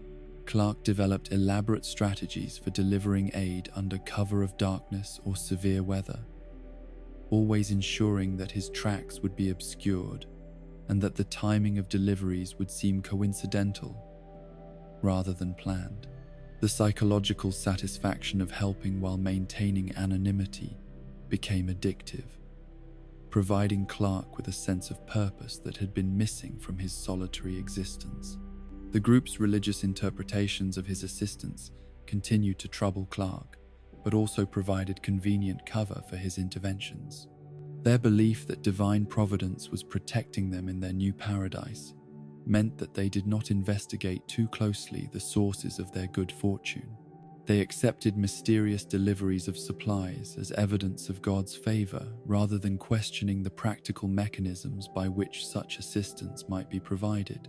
As winter progressed, Clark observed the group's adaptation to their new environment with growing admiration and emotional investment. Despite hardships that would have broken many communities, they maintained their cooperation, their care for the children and elderly, and their optimism about their future in Zion Canyon. Their resilience in the face of adversity reminded Clark of qualities he had once valued in his fellow soldiers and had feared were lost forever in the post-war world. The children's adaptation was particularly remarkable to observe. Despite being born into a world of constant hardship and uncertainty, they maintained the curiosity, playfulness, and capacity for joy that seemed to be essential characteristics of healthy childhood development. Watching them build snowmen from radioactive snow, play games with improvised toys, and comfort each other during frightening moments filled Clark with hope that humanity's essential qualities might survive even the worst catastrophes. Spring brought new challenges and opportunities for both Clark and his hidden neighbors. The group began making permanent improvements to their settlement, constructing more substantial shelters and establishing agricultural plots in areas where the soil seemed least contaminated. Clark observed their efforts with the eye of an experienced survivor, noting both their successes and their mistakes, planning interventions that might help them avoid potentially fatal errors. The birth of Maria's baby provided Clark with one of the most emotionally intense experiences of his 18-year isolation.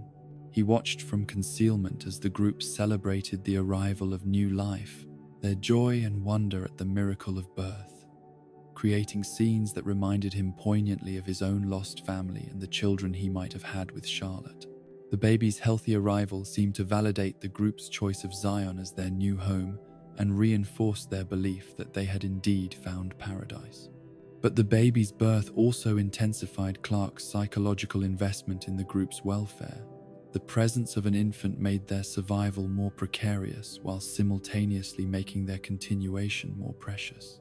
Clark found himself lying awake at night, planning strategies for protecting the baby and its family if threats arose, calculating what resources he could provide to ensure the child's healthy development. As the seasons passed, Clark's secret guardianship of the Mexican group became the central organizing principle of his existence. His daily routines, his resource allocation, his strategic planning, all were modified to accommodate his role as their hidden protector. The isolation that had once threatened his sanity was transformed into a form of service that provided meaning and purpose to his continued survival. The group's success in establishing themselves in Zion Canyon validated both their courage in seeking a new home and Clark's judgment in protecting them during their vulnerable early months. They had indeed found paradise, though they could never know that their paradise came with a guardian angel who watched over them from the shadows, ensuring that their dreams of peace and safety would not be destroyed by the forces that continued to threaten survival in the post-war world. But paradise, as Clark would soon learn, was not a destination, but a state that required constant vigilance to maintain. The same isolation that had made Zion attractive to refugees also made it attractive to predators, and the peace that the Mexican group had found would soon be threatened by forces that would test both their resilience and Clark's commitment to their protection. The stage was set for the greatest challenge of Clark's post-war existence, the defense of innocence against evil, the protection of paradise against those who would transform it into hell. The solitary survivor would soon become something more than a guardian angel. He would become the vengeful spirit of Zion Canyon, the ghost in the rocks who would stop at nothing to protect those who had brought hope back into his world. The arrival of the Vault Dwellers was announced not by trumpets or fanfare, but by the subtle wrongness that preceded all great disasters. Clark noticed it first in the behavior of the wildlife. Bighorners retreating to higher ground, birds abandoning their nests, even the insects seeming to grow quiet and wary. After years of learning to read Zion's rhythms, these signs filled him with an unease he could not immediately identify, but trusted implicitly.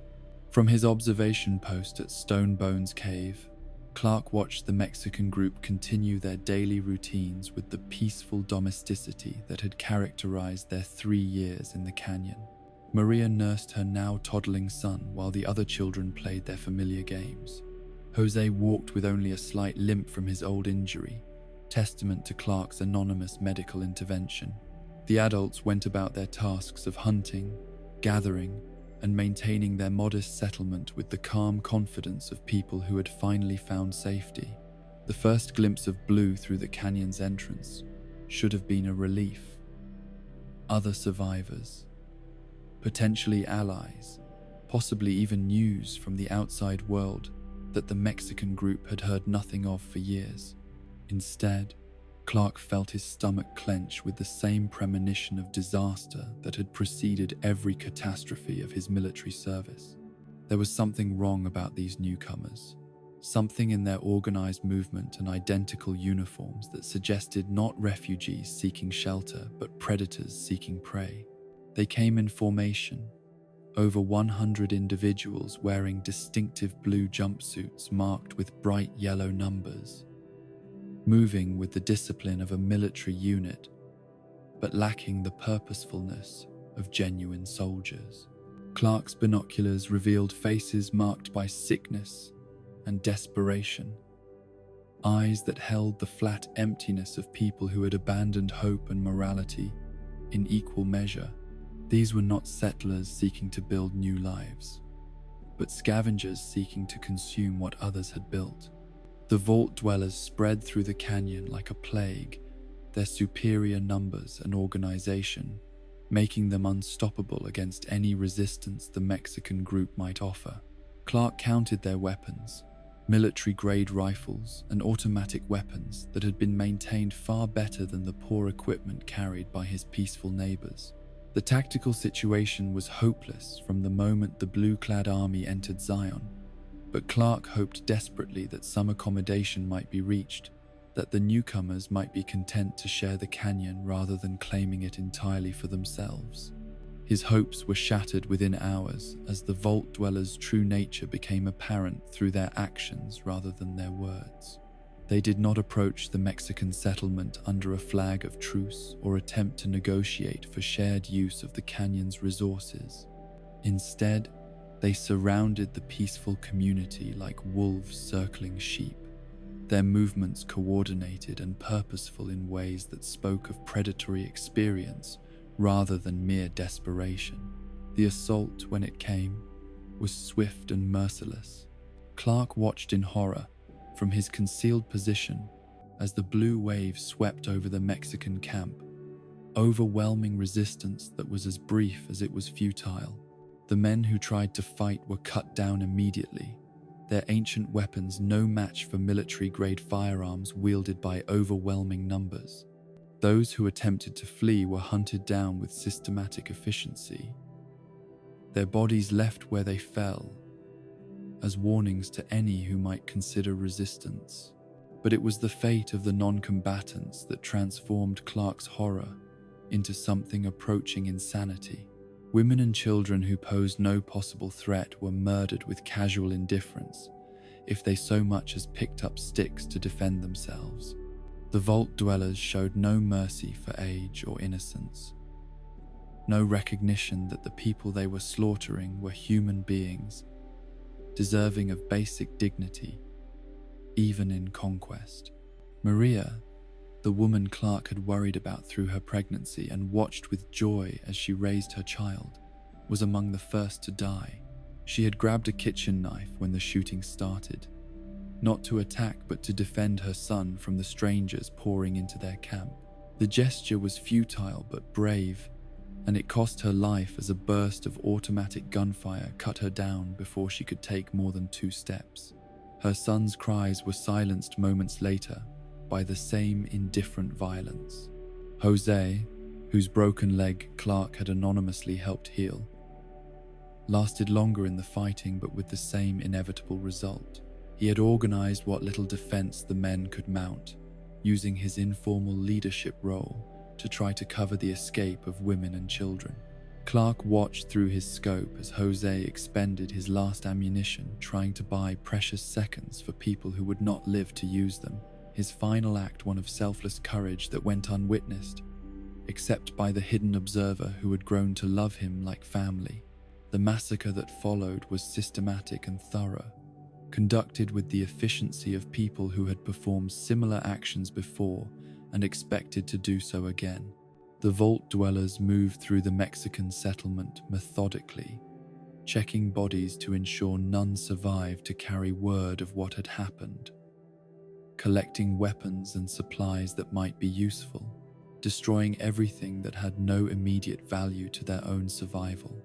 When the killing was done, Clark expected the invaders to establish their own settlement on the ruins of the Mexican community, to occupy the shelters and water sources that his friends had spent 3 years developing.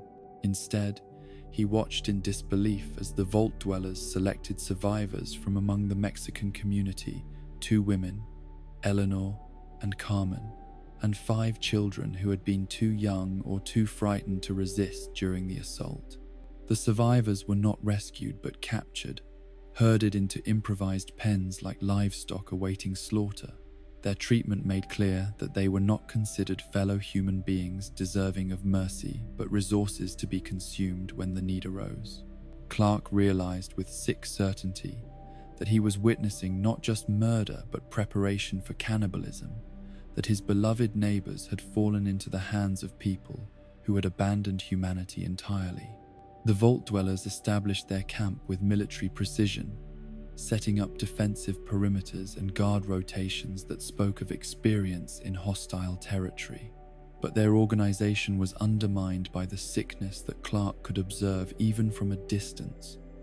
Persistent coughing that echoed through the canyon, fevered movements that suggested serious illness, and the general appearance of people whose bodies were failing them, despite their continued ability to commit atrocities.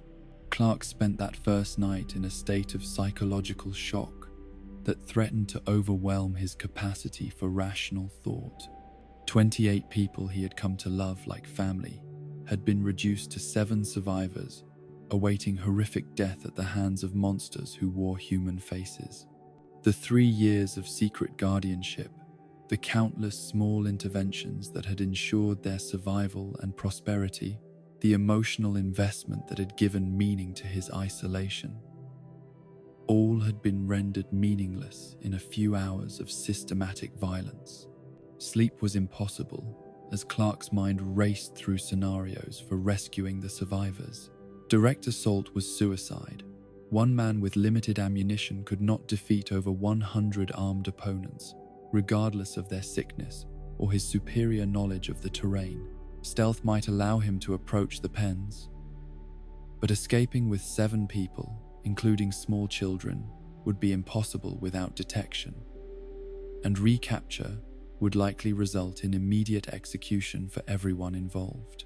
The psychological impact of watching the massacre was compounded by Clark's guilt over his failure to act during the assault itself. His rational mind understood that intervention would have been futile, that revealing himself would only have added his death to the toll without saving anyone. But his emotions rejected rational analysis, torturing him with fantasies of heroic intervention that might have changed the outcome if only he had possessed greater courage or different priorities. As dawn broke over the canyon, Clark forced himself to conduct systematic reconnaissance of the vault dwellers' camp. His military training provided structure for observation and analysis that helped stabilize his psychological state while gathering information that might eventually prove useful for rescue operations. What he discovered through careful observation only deepened his despair while providing crucial intelligence about the enemy he faced.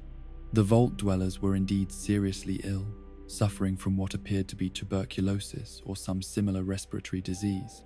Their coughing was constant and productive, suggesting advanced infection that was probably terminal. This sickness explained their desperate aggression. They were dying people with nothing to lose, making them more dangerous rather than less because they had no future to protect through moderate behavior. Their numbers were substantial but not overwhelming. Clark counted approximately 120 individuals, with perhaps 80 capable of effective combat. Their weapons were military grade, but showed signs of heavy use and inadequate maintenance. Most importantly, their organization, while effective for large-scale operations like the massacre, was loose enough to allow individual movement that might be exploited by someone with superior fieldcraft. and intimate knowledge of the terrain. The stream that ran through the canyon, the same waterway where Pedro had almost discovered Clark years earlier, remained unguarded, offering a potential approach route to the prisoners. The vault dwellers had established their camp with attention to obvious threats, but had not considered all possible avenues of infiltration. Their sickness and exhaustion had made them careless about security details that a healthy, experienced force would have covered automatically. Clark spent the day planning an infiltration that would take place under cover of darkness, using the stream approach to reach the prisoner enclosure and attempting to lead the survivors to safety through routes that would be impossible for the vault dwellers to follow effectively. The plan was desperate and had little chance of success, but it offered the only possibility for saving what remained of the community he had grown to love. But as evening approached and Clark prepared to risk everything in a rescue attempt that would likely cost him his life, the sound that emerged from the vault dwellers' camp destroyed his last hope of saving the people he had protected for 3 years. The survivors' screams had been replaced by silence, and the smell of cooking meat that drifted through the canyon carried implications too horrible for Clark's mind to fully accept. Through his binoculars, Clark witnessed the final confirmation of his worst fears. The vault dwellers sat around their cooking fires, consuming charred flesh, while their coughing continued unabated between mouthfuls. The prisoner pens stood empty, their former occupants reduced to fuel for the cannibalistic feast that celebrated the complete destruction of everything Clark had valued in his post-war existence. Eleanor and Carmen, the 2 women who had survived the initial massacre, were gone. The 5 children who had been too young to understand the danger they faced were gone, all of them reduced to meat for creatures who had abandoned every characteristic that separated humans from animals. The Mexican community that had brought joy and purpose to Clark's isolation had been not just murdered but consumed, their very bodies violated in death as their lives had been violated in their final moments. The psychological break that followed was not a gradual decline but an immediate and total transformation. The man who had spent 3 years as a secret guardian died in that moment, replaced by something that was no longer quite human but was perfectly adapted to the task that lay ahead. Clark felt his sanity detach itself from his consciousness, replaced by a cold, calculating fury that evaluated the vault dwellers not as fellow human beings but as targets to be systematically eliminated. The rage that consumed Clark was not the hot anger of personal injury, but the cold wrath of absolute justice. These creatures had forfeited any claim to mercy or consideration through their actions. They had chosen to become monsters, and monsters deserved only destruction. Clark's military training, his survival skills, his intimate knowledge of Zion Canyon, and his psychological transformation into something beyond normal human limitations would combine to create a campaign of terror that would haunt the vault dwellers for the remaining months of their miserable lives. For 10 months, Clark became the avenging spirit of Zion Canyon, the ghost in the rocks who turned the vault dwellers' conquest into a nightmare of constant fear and diminishing numbers. His first strike came 3 days after the cannibalistic feast, when a patrol of 6 men ventured too far from the main camp while searching for additional sources of food and materials. Clark's trap was elegantly simple and devastatingly effective. He allowed the patrol to discover what appeared to be a weapons cache, hidden in a natural depression, complete with rifles, ammunition, and supplies that any survivor group would find irresistible. But the weapons were rigged with explosives that detonated when moved, killing all 6 men instantly and announcing to their companions that they now faced an enemy who combined technological sophistication with intimate knowledge of local terrain. The psychological impact of the explosion was as important as the tactical result. The vault dwellers had assumed they were the apex predators in Zion Canyon, the most dangerous force in an environment they could dominate through superior numbers and firepower. The discovery that they faced an enemy capable of sophisticated ambushes and explosive devices introduced an element of fear that began to erode their cohesion and confidence. Clark's second attack came 5 days later, targeting a group of 8 men who had been sent to investigate the site of the first ambush and recover whatever useful equipment might remain. He waited until they had spread out to examine the crater left by his explosives, then opened fire from concealed positions that allowed him to engage multiple targets while remaining invisible to return fire. The engagement demonstrated Clark's evolution from survivor to warrior.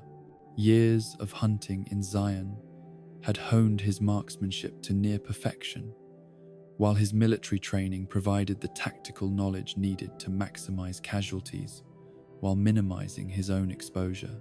He killed 6 of the 8 men in the initial volley, using a combination of precise rifle shots and strategically placed explosives to create casualties that exceeded what any single shooter should have been able to achieve.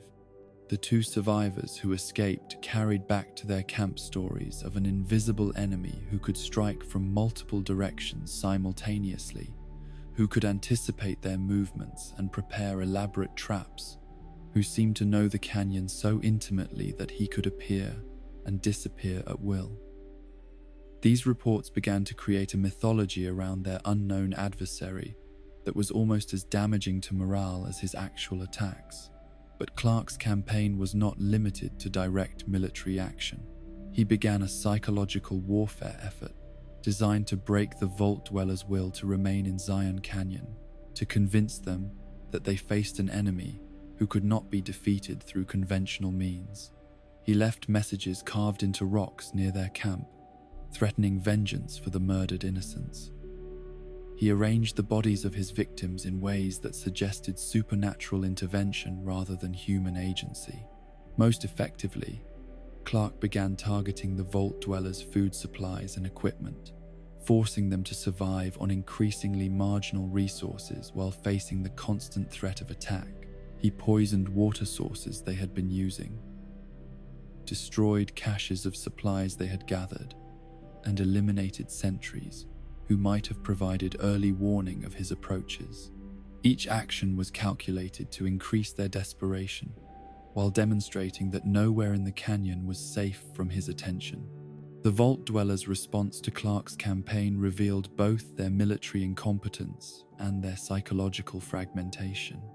Instead of conducting systematic countermeasures or attempting to locate and eliminate their tormentor, they reacted with increasingly frantic and poorly planned operations that played directly into Clark's advantages.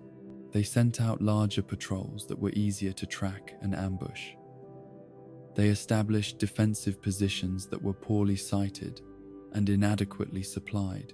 Clark's third major attack exploited these weaknesses perfectly, when a patrol of 10 men established a temporary base in the Narrows, a confined canyon area that offered excellent defensive positions, if properly utilized, but became death traps if attacked by someone with superior knowledge of the Posin's terrain. Clark was able to eliminate 8 of them through a combination of explosives, rifle fire, and the simple tactic of causing rock slides that blocked their escape routes. But this engagement also resulted in Clark's first serious injury since his campaign of vengeance began.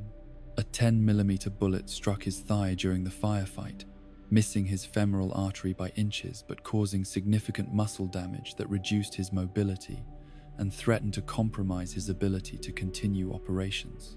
The wound forced Clark to acknowledge his own mortality while reinforcing his commitment to eliminating every Vault Dweller before his own inevitable death. The injury also necessitated a temporary retreat to reassess his tactical situation and allow for healing. Clark's knowledge of field medicine, accumulated through years of treating his own injuries and illnesses, enabled him to properly clean and dress the wound while preventing infection. but the experience reminded him that he was fighting overwhelming odds with resources that would eventually be exhausted regardless of his skill or determination. From the safety of Cueva Guarache, one of his alternate cave systems that the Vault Dwellers had not yet discovered, Clark evaluated his campaign's progress. In 10 days of operations, he had killed 24 of their fighters, nearly a quarter of their effective combat strength. More importantly, he had created a climate of fear that was preventing them from conducting normal operations or establishing the permanent settlement they had apparently intended to create in Zion. But the Vault Dwellers still numbered approximately 100 individuals, and their desperation was making them more dangerous rather than less. Clark observed them through his scope as they began conducting increasingly aggressive patrols, searching not just for him but for any sign of his hideouts or supply caches. Their systematic approach to searching the canyon suggested that they might eventually discover some of his positions, forcing confrontations where his advantages in stealth and preparation would be neutralized. The psychological toll of constant warfare was beginning to affect Clark as well. Months of living in a state of heightened alertness, sleeping in different locations each night, and maintaining the physical and mental intensity required for successful ambush operations had pushed him beyond normal human limits. He had become a creature of pure purpose, existing only to kill Vault Dwellers. But even transformed consciousness had physical limitations that could not be indefinitely transcended.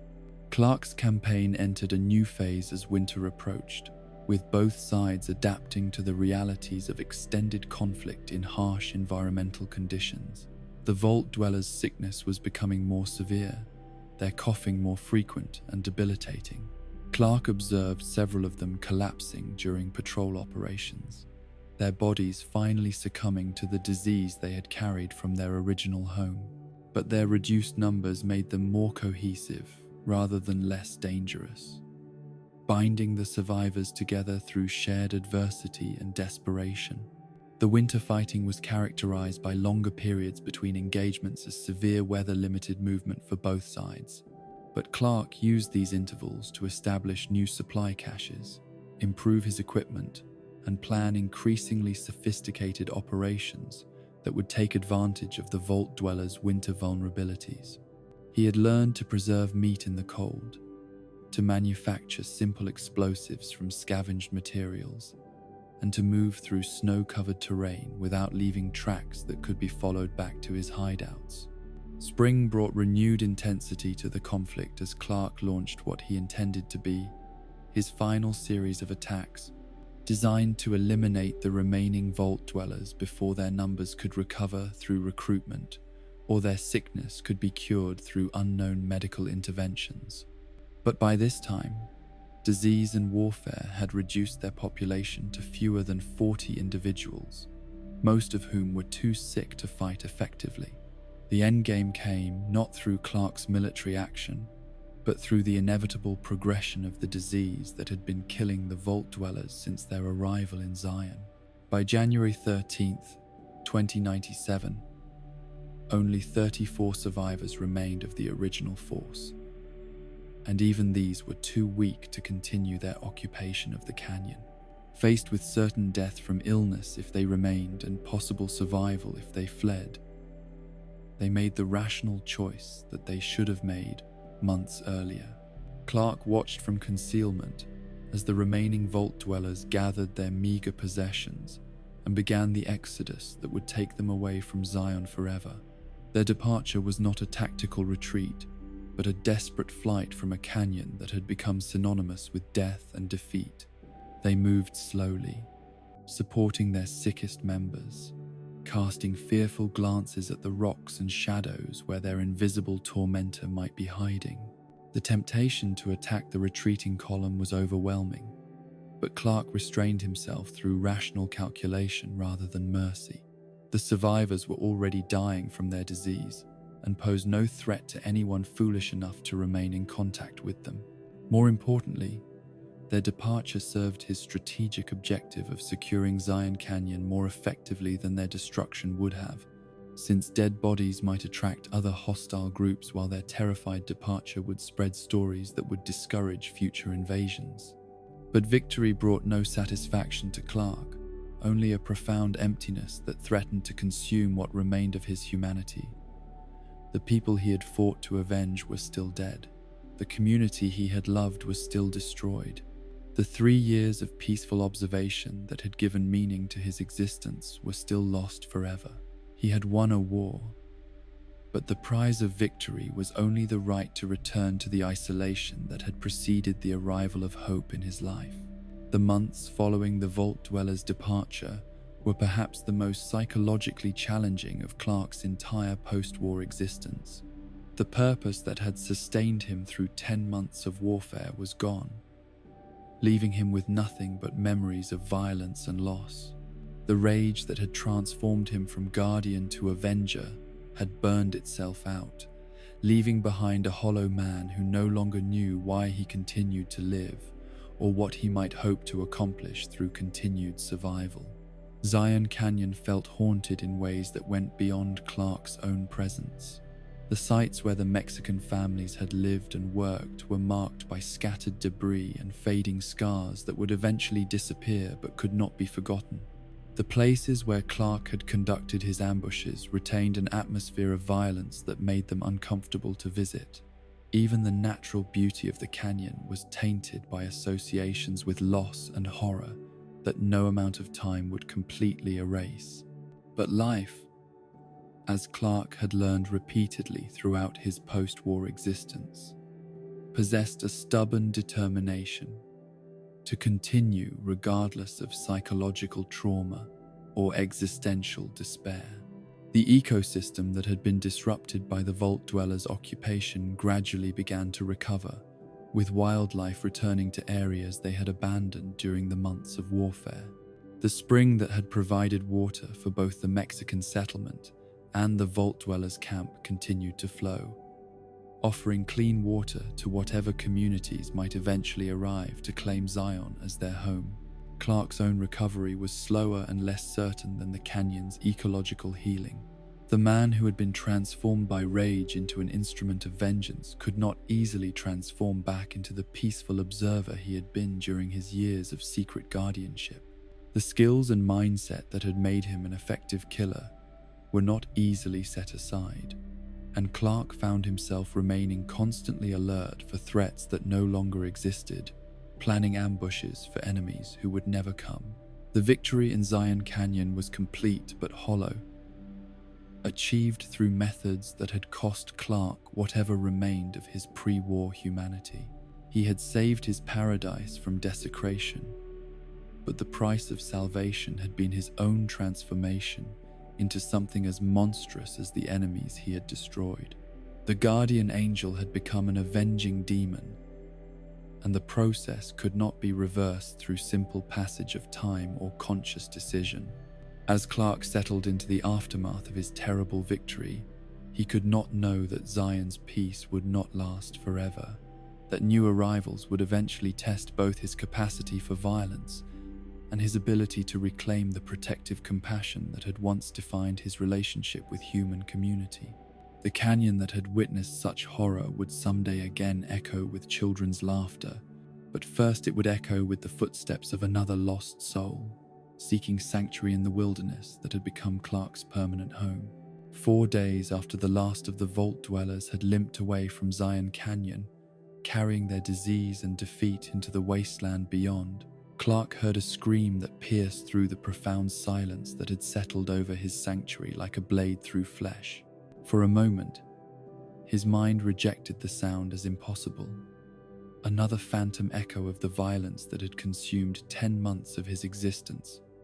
Another ghost voice joining the chorus of the dead that haunted his dreams. But the scream came again, unmistakably human, and filled with pain and terror that Clark recognized with the expertise of someone who had caused both emotions in measured doses over the past year. His body moved toward the sound with the automatic precision of a predator responding to prey, rifle in hand, and senses alert for the trap that his experience suggested. This must surely be. The vault dwellers had demonstrated cunning despite their sickness, and the possibility that one or more had remained behind to exact revenge was too dangerous to ignore. The source of the screaming lay near the entrance to Morning Glory Cave, one of Clark's secondary hideouts that he had not used during the recent campaign but had maintained as a potential fallback position.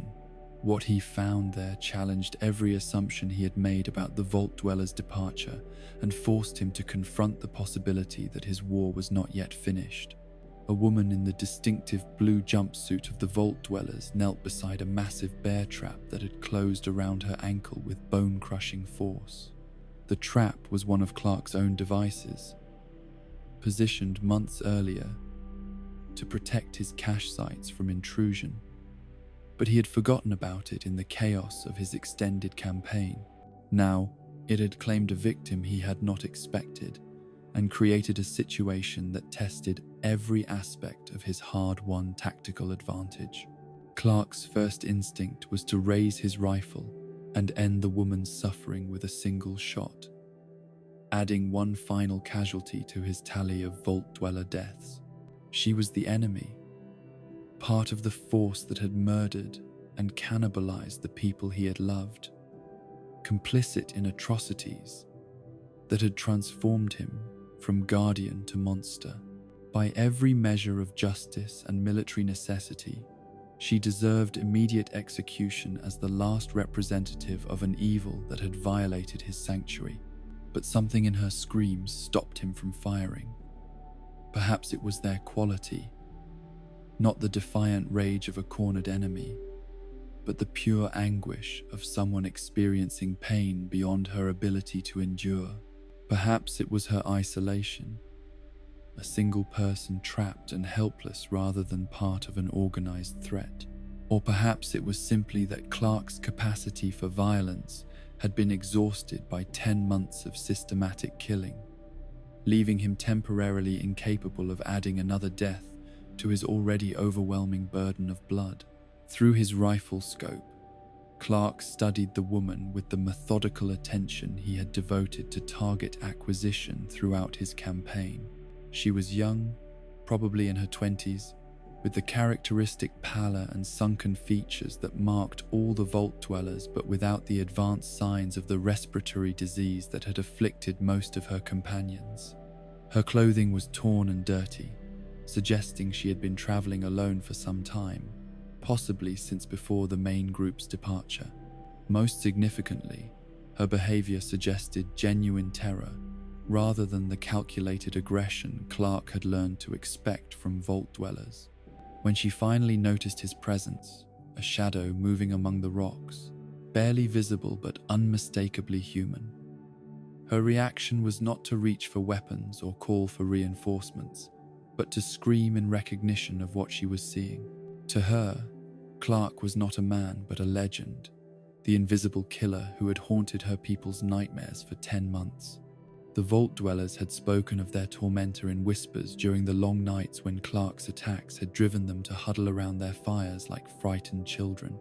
They had created mythology around his abilities, describing him as something supernatural rather than human, a vengeful spirit that could appear and disappear at will, while bringing death to anyone who violated the sacred places of the canyon.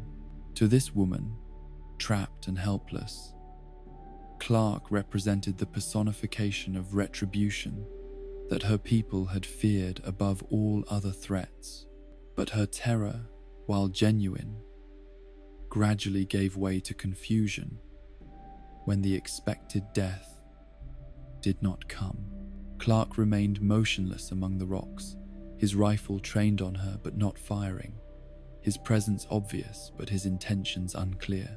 The woman's sobs slowly quieted as she realized that the bogeyman of Vault Dweller legend was not immediately killing her, that perhaps the situation contained possibilities beyond the quick death she had expected.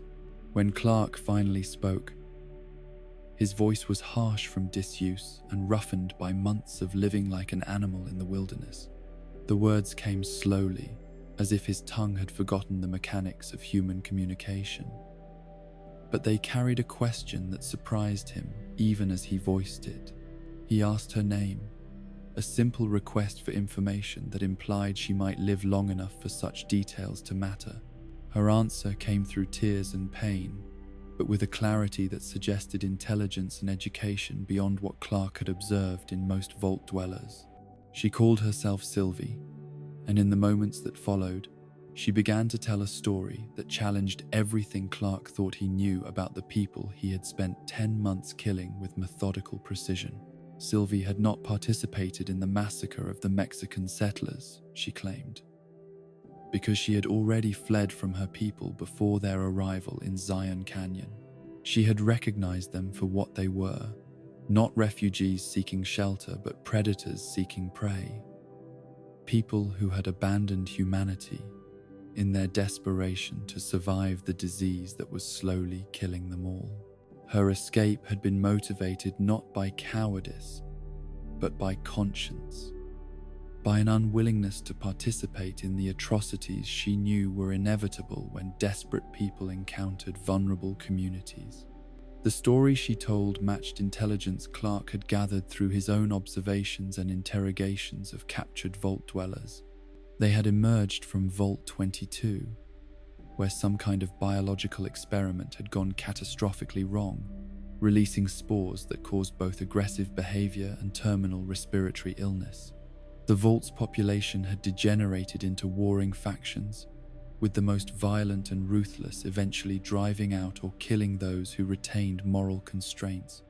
Sylvie presented herself as one of the expelled, someone who had fled rather than participate in cannibalism and murder, someone who had wandered the wasteland alone for months, while her former companions spread death wherever they went. Her story was plausible and internally consistent, but Clark's military training warned him that elaborate deceptions were standard tactics for infiltrators and saboteurs seeking to exploit enemy sympathy. The decision of whether to believe her story and spare her life became the most complex moral calculation Clark had faced since the war began. If she was lying, freeing her would constitute a tactical error that might cost him his life when she revealed his location to any vault dwellers who might still be in the area. If she was telling the truth, killing her would constitute murder of an innocent person who had already suffered enough at the hands of the companions she had rejected. Clark's solution demonstrated the pragmatic approach to moral dilemmas that his survival experience had developed. He would free her from the bear trap and treat her injuries, but he would also watch her carefully for signs of deception or hostile intent. If she proved trustworthy, she might survive to find her own path in the wasteland. If she revealed herself to be a threat, she would join her companions in death. But at least she would have been given the chance to prove her innocence. The process of freeing Sylvie from the bear trap required tools and medical supplies that Clark retrieved from his nearby cache, giving him multiple opportunities to observe her behavior while she was unaware of his attention. Her reactions consistently suggested genuine pain and fear, rather than calculated performance. When she thought he was out of earshot, she prayed quietly, not to the violent gods that might be expected to appeal to murderers and cannibals, but for forgiveness and protection in terms that suggested genuine religious faith. The bear trap had caused serious damage to Sylvie's ankle, crushing bone and tearing muscles in ways that would require careful treatment to prevent permanent disability. Clark's field medical training, supplemented by years of treating his own injuries in isolation, enabled him to set the broken bones and suture the worst lacerations. But the injury would require weeks of healing before she could walk normally, creating a situation where her survival would depend entirely on his continued protection and assistance. This enforced dependency provided Clark with the opportunity to evaluate Sylvie's character through extended observation rather than having to make life or death decisions based on first impressions.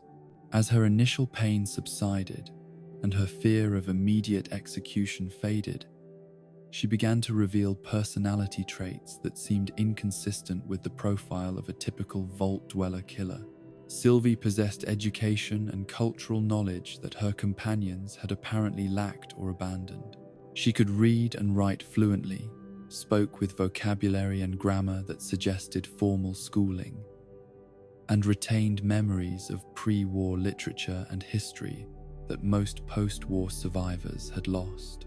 Her conversation revealed someone who thought in moral terms rather than purely practical ones, who retained concepts of right and wrong that had apparently been abandoned by her former companions. Most convincingly, Sylvie's questions about Clark's campaign against her people revealed genuine horror at the atrocities they had committed, rather than anger at their tactical defeats. She asked about the Mexican families not as enemies who had been rightfully conquered, but as innocents who had been murdered, expressing grief for victims she had never met and guilt over crimes she claimed not to have committed. Her emotional responses seemed authentic rather than calculated to win sympathy. The conversation that developed between Clark and Sylvie over the weeks of her recovery became the first sustained human communication Clark had experienced in over 20 years. The psychological impact was profound and complex, reawakening social instincts and emotional needs that decades of isolation had forced into dormancy. But the rusty machinery of human interaction operated awkwardly after such prolonged disuse, creating misunderstandings and tensions that both participants struggled to navigate. Clark found himself torn between desperate hunger for companionship and deep suspicion of anyone who might threaten the security he had built through years of careful preparation. Sylvie represented both the greatest opportunity for human connection he had encountered in decades and the greatest potential threat to the isolation that had kept him alive through impossible circumstances. The internal conflict created mood swings and behavioral inconsistencies that confused both of them. Sylvie, for her part, struggled to understand the man who had saved her life after terrorizing her people for months. The skills and knowledge that enabled Clark to provide medical care and wilderness survival instruction were obviously the products of education and intelligence, but they were combined with psychological damage and social dysfunction that made normal conversation difficult. She found herself trying to communicate with someone who was simultaneously sophisticated and primitive, gentle and dangerous, protector and destroyer. The gradual development of trust between them occurred through shared activities rather than explicit discussions of their respective histories and motivations. Clark taught Sylvie wilderness survival skills that would enable her to live independently once her injuries healed. She shared pre-war knowledge and cultural memories that helped Clark reconnect with aspects of humanity he had thought permanently lost. Neither pressed the other for details about their past actions or future intentions, allowing their relationship to develop naturally without the weight of complete honesty. As Sylvie's ankle healed and her mobility improved, she began to contribute practical assistance to their shared survival efforts. Her education included basic medical training that supplemented Clark's field experience, creating a healthcare capability that exceeded what either could provide alone. Her knowledge of food preparation and preservation techniques improved their diet and extended the usefulness of gathered resources. Most importantly, her presence provided psychological stability that enabled Clark to function more effectively than he had during his months of solitary warfare. The domestic partnership that developed between Clark and Sylvie represented a return to normalcy that neither had expected to experience in the post-war world. They established daily routines that divided survival tasks efficiently while providing companionship and mutual support. They shared meals prepared from gathered foods and cached supplies, creating a semblance of civilized life in the wilderness setting that had become their home. They even engaged in conversations about topics other than immediate survival needs, discussing books they had read, places they had seen, and dreams they still retained despite everything they had lost. The physical relationship that eventually developed between them was natural but complicated by the circumstances of their meeting and their respective psychological damage. Clark had not experienced intimate human contact since his pre-war marriage, while Sylvie carried trauma from her experiences with the Vault Dwellers that made trust difficult despite her growing affection for the man who had saved her life. Their intimacy developed slowly and carefully, with both participants aware that their emotional needs might be overwhelming their judgment about practical compatibility. The announcement of Sylvie's pregnancy came approximately 1 year after Clark had found her trapped and screaming in his bear trap, transforming their partnership from a temporary survival arrangement into something that would bind them together permanently, regardless of their personal feelings. The news affected both of them profoundly, but in different ways that reflected their respective experiences with family and loss. For Clark, the prospect of becoming a father again at the age of 47 awakened emotions he had thought permanently buried with Charlotte and Alex. The joy of new life mixed with terror at the possibility of another loss, creating psychological turmoil that made him simultaneously protective and distant. His memories of his first family's destruction made him acutely aware of how quickly happiness could be transformed into grief, how completely love could become a source of vulnerability rather than strength. Sylvie approached her pregnancy with optimism that Clark found both inspiring and frightening. She spoke of their child as a symbol of hope for the future, evidence that life could triumph over the death and destruction that had characterized their post-war existence.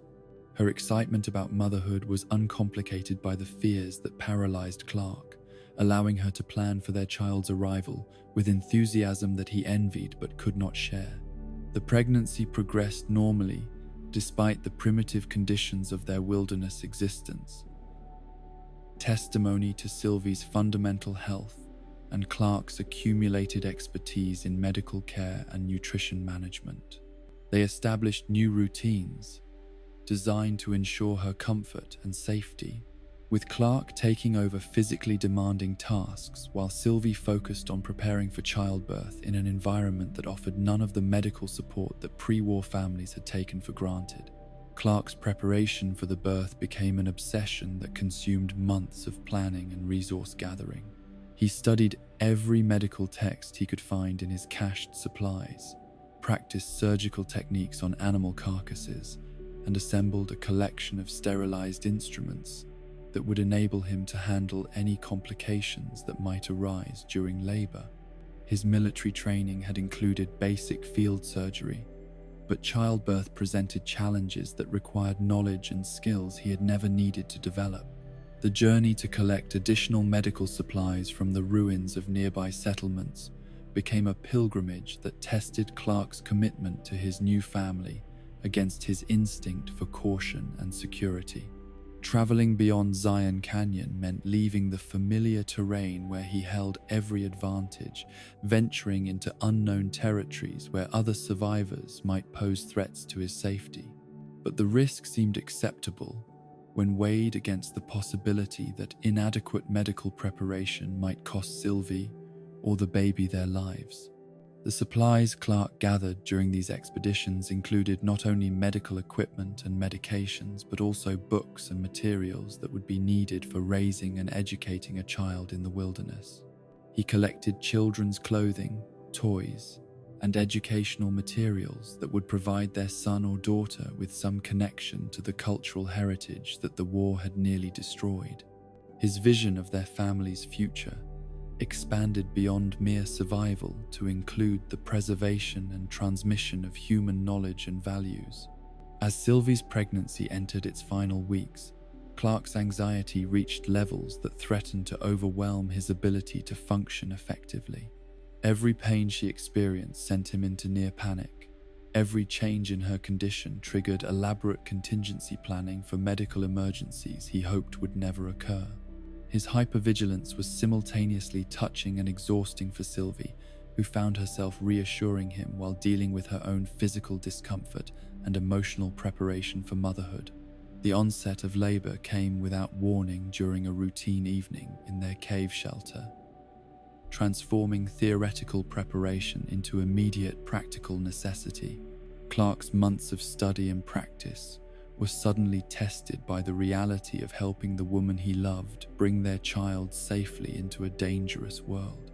The medical knowledge he had accumulated provided structure for his actions, but the emotional stakes made every decision feel like a matter of life and death.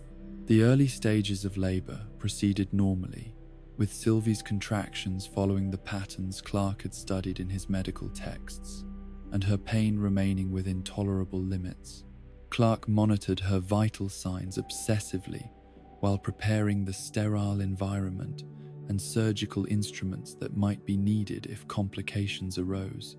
His military training helped him maintain functional composure, despite emotional turmoil that threatened to paralyze his decision-making ability. But as labor progressed, it became apparent that the birth would not proceed as smoothly as Clark had hoped. The baby was presenting in breech position, with feet rather than head emerging first, creating complications that increased the risk of injury to both mother and child. Clark's medical knowledge told him that breech births could be successful with proper assistance, but they required techniques and expertise that he had studied but never practiced on living subjects. The decision to attempt a cesarean section was the most difficult of Clark's life, requiring him to balance the certain trauma of surgery against the uncertain risks of allowing the breech birth to continue.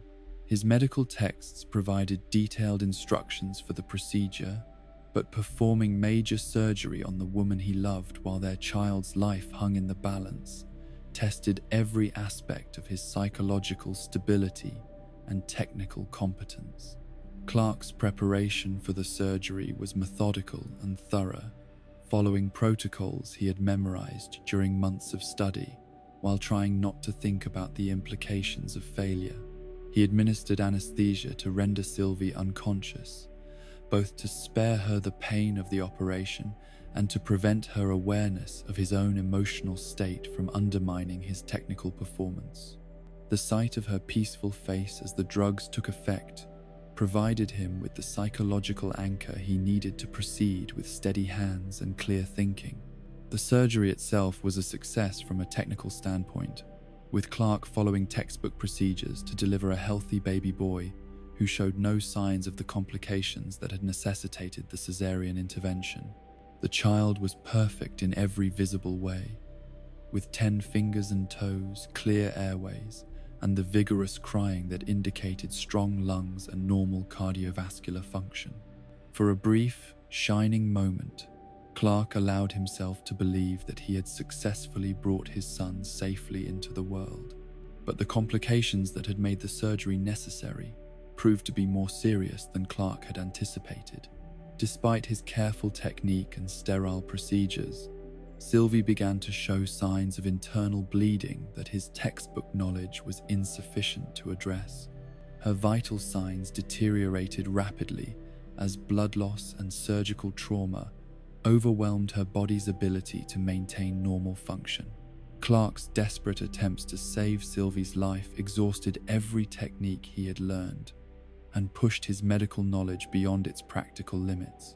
He administered blood clotting agents, attempted to locate and repair the sources of internal bleeding, and provided fluid replacement therapy with improvised equipment that represented the best medical care available in their wilderness setting.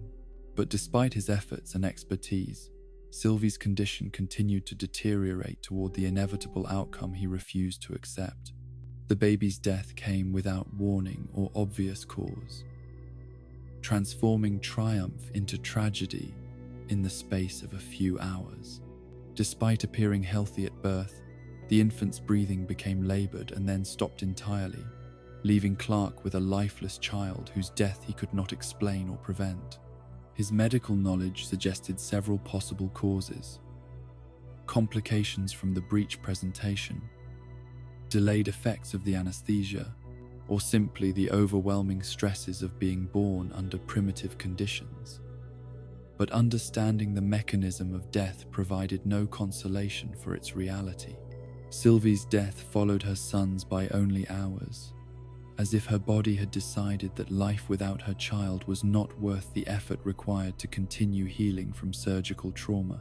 Clark held her hand as her breathing became shallow and irregular, speaking words of love and gratitude that she might or might not have been able to hear through the fog of pain medication and approaching unconsciousness.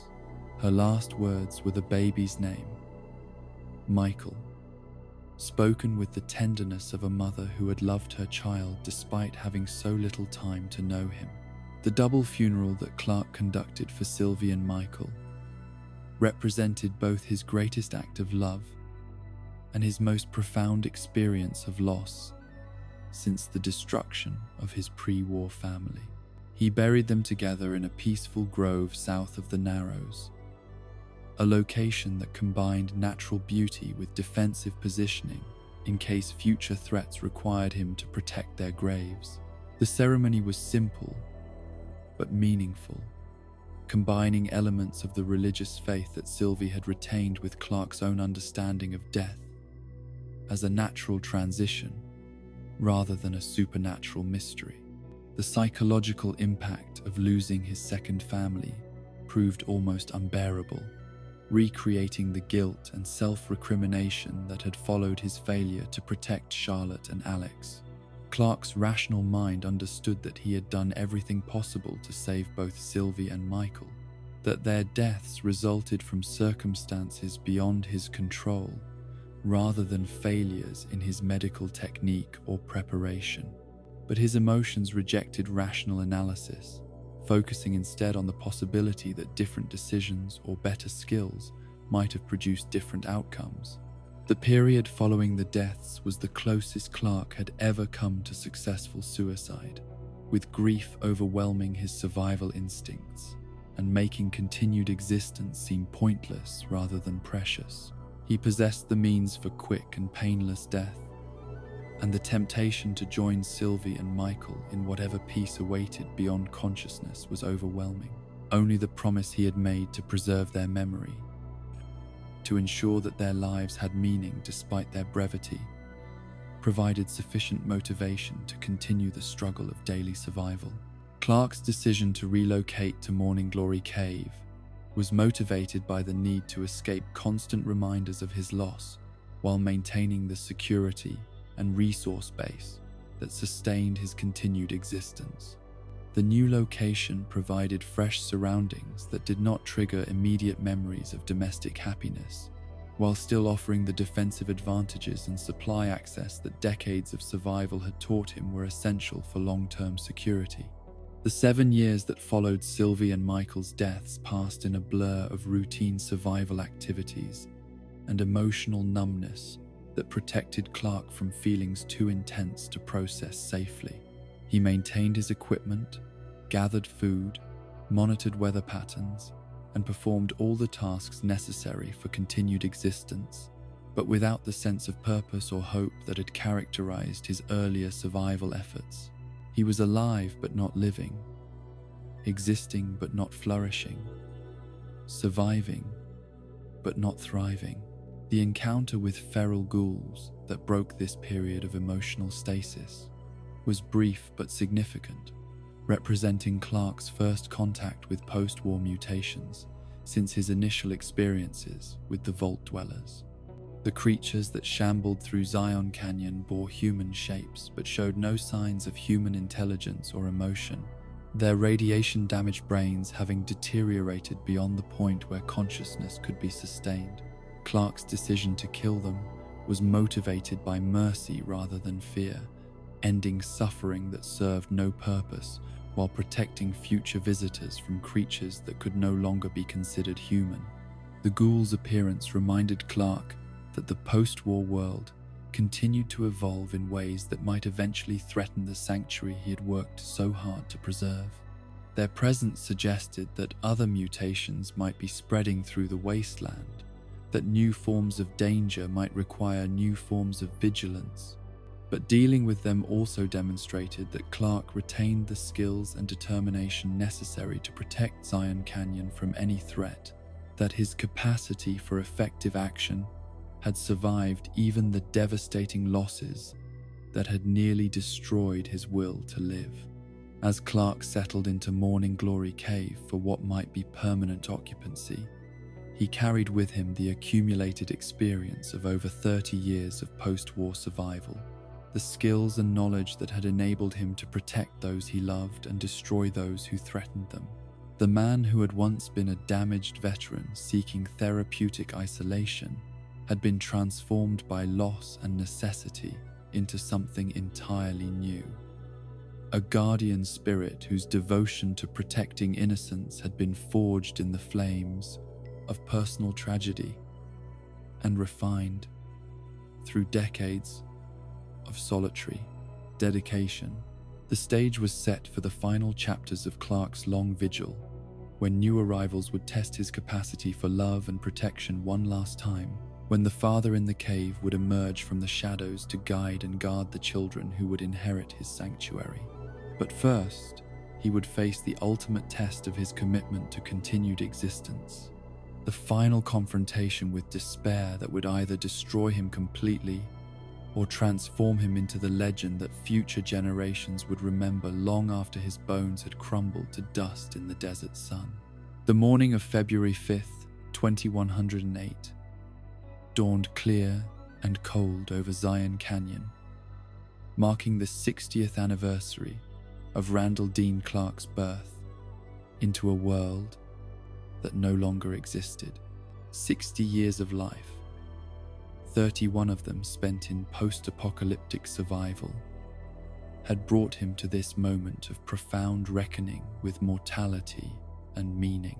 The number itself seemed impossible.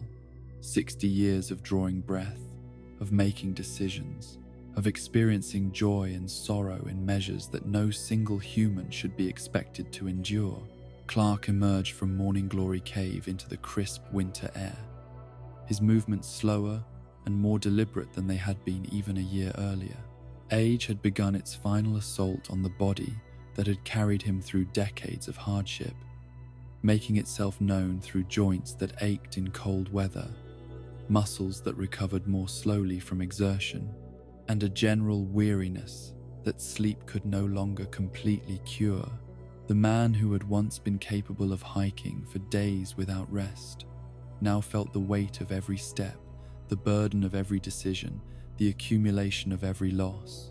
The ritual of morning inspection had become more difficult as Clark's physical capabilities declined, but it remained essential to his psychological equilibrium and practical security. He checked the perimeter sensors that warned of approaching intruders, examined the supply caches that sustained his continued existence, and observed the wildlife patterns that might indicate environmental changes requiring his attention. Each task took longer than it once had, but thoroughness remained more important than efficiency when survival depended on attention to detail. But on this particular morning, Clark's routine inspections felt different, weighted with significance that transformed mundane security measures into something approaching a final inventory. 60 years of life seemed like both an eternity and an instant, a span of time that encompassed multiple lifetimes of experience, while somehow feeling inadequate for all the things left undone, unsaid, and unexperienced. The milestone birthday forced contemplation of mortality that Clark's survival instincts had successfully suppressed for decades. The cave that had served as his primary residence for 7 years contained everything necessary for continued survival, but nothing that might be considered luxury or comfort beyond the basic requirements of staying alive. His possessions fit easily into a single pack: weapons, tools, medical supplies, and a few books that had survived decades of careful use. The accumulation of a lifetime could be carried on his shoulders, testament to the austere discipline that post-war survival had demanded and the losses that had stripped away everything not essential for continued existence. Clark's journal entries from this period reveal a man wrestling with questions that had no satisfactory answers, philosophical dilemmas that survival-focused thinking was inadequate to resolve. What was the purpose of continuing to live when everyone he had ever loved was dead? What meaning could be found in solitary existence that served no apparent goal beyond its own perpetuation? What legacy could a man leave when there was no one to inherit his knowledge, his possessions, or his memories? The bottle of whiskey that Clark retrieved from his carefully maintained medical supplies represented both celebration and contemplation of ending. Alcohol had been a scarce luxury throughout his post-war existence, reserved for medical emergencies or moments of such despair that normal coping mechanisms proved inadequate.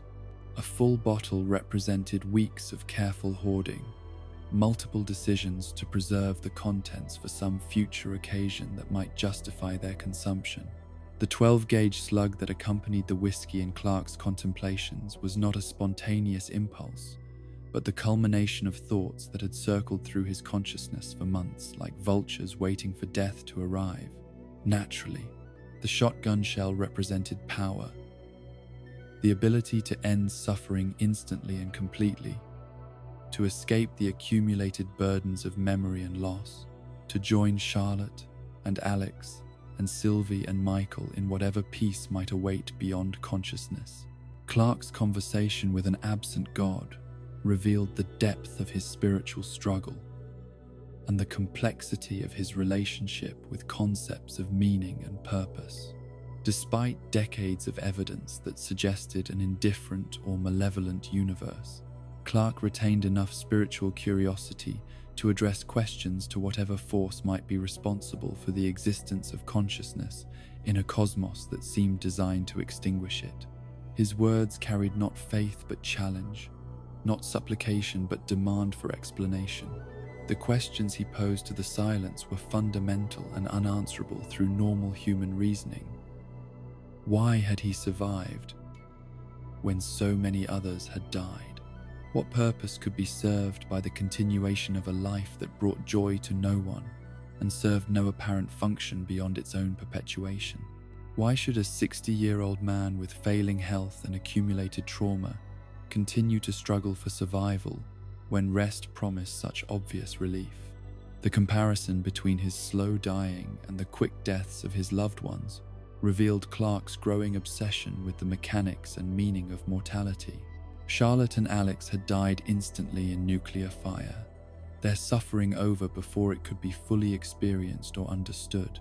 Sylvie and Michael had died, despite his best efforts to save them, but their deaths had come with the swiftness that medical emergency provided.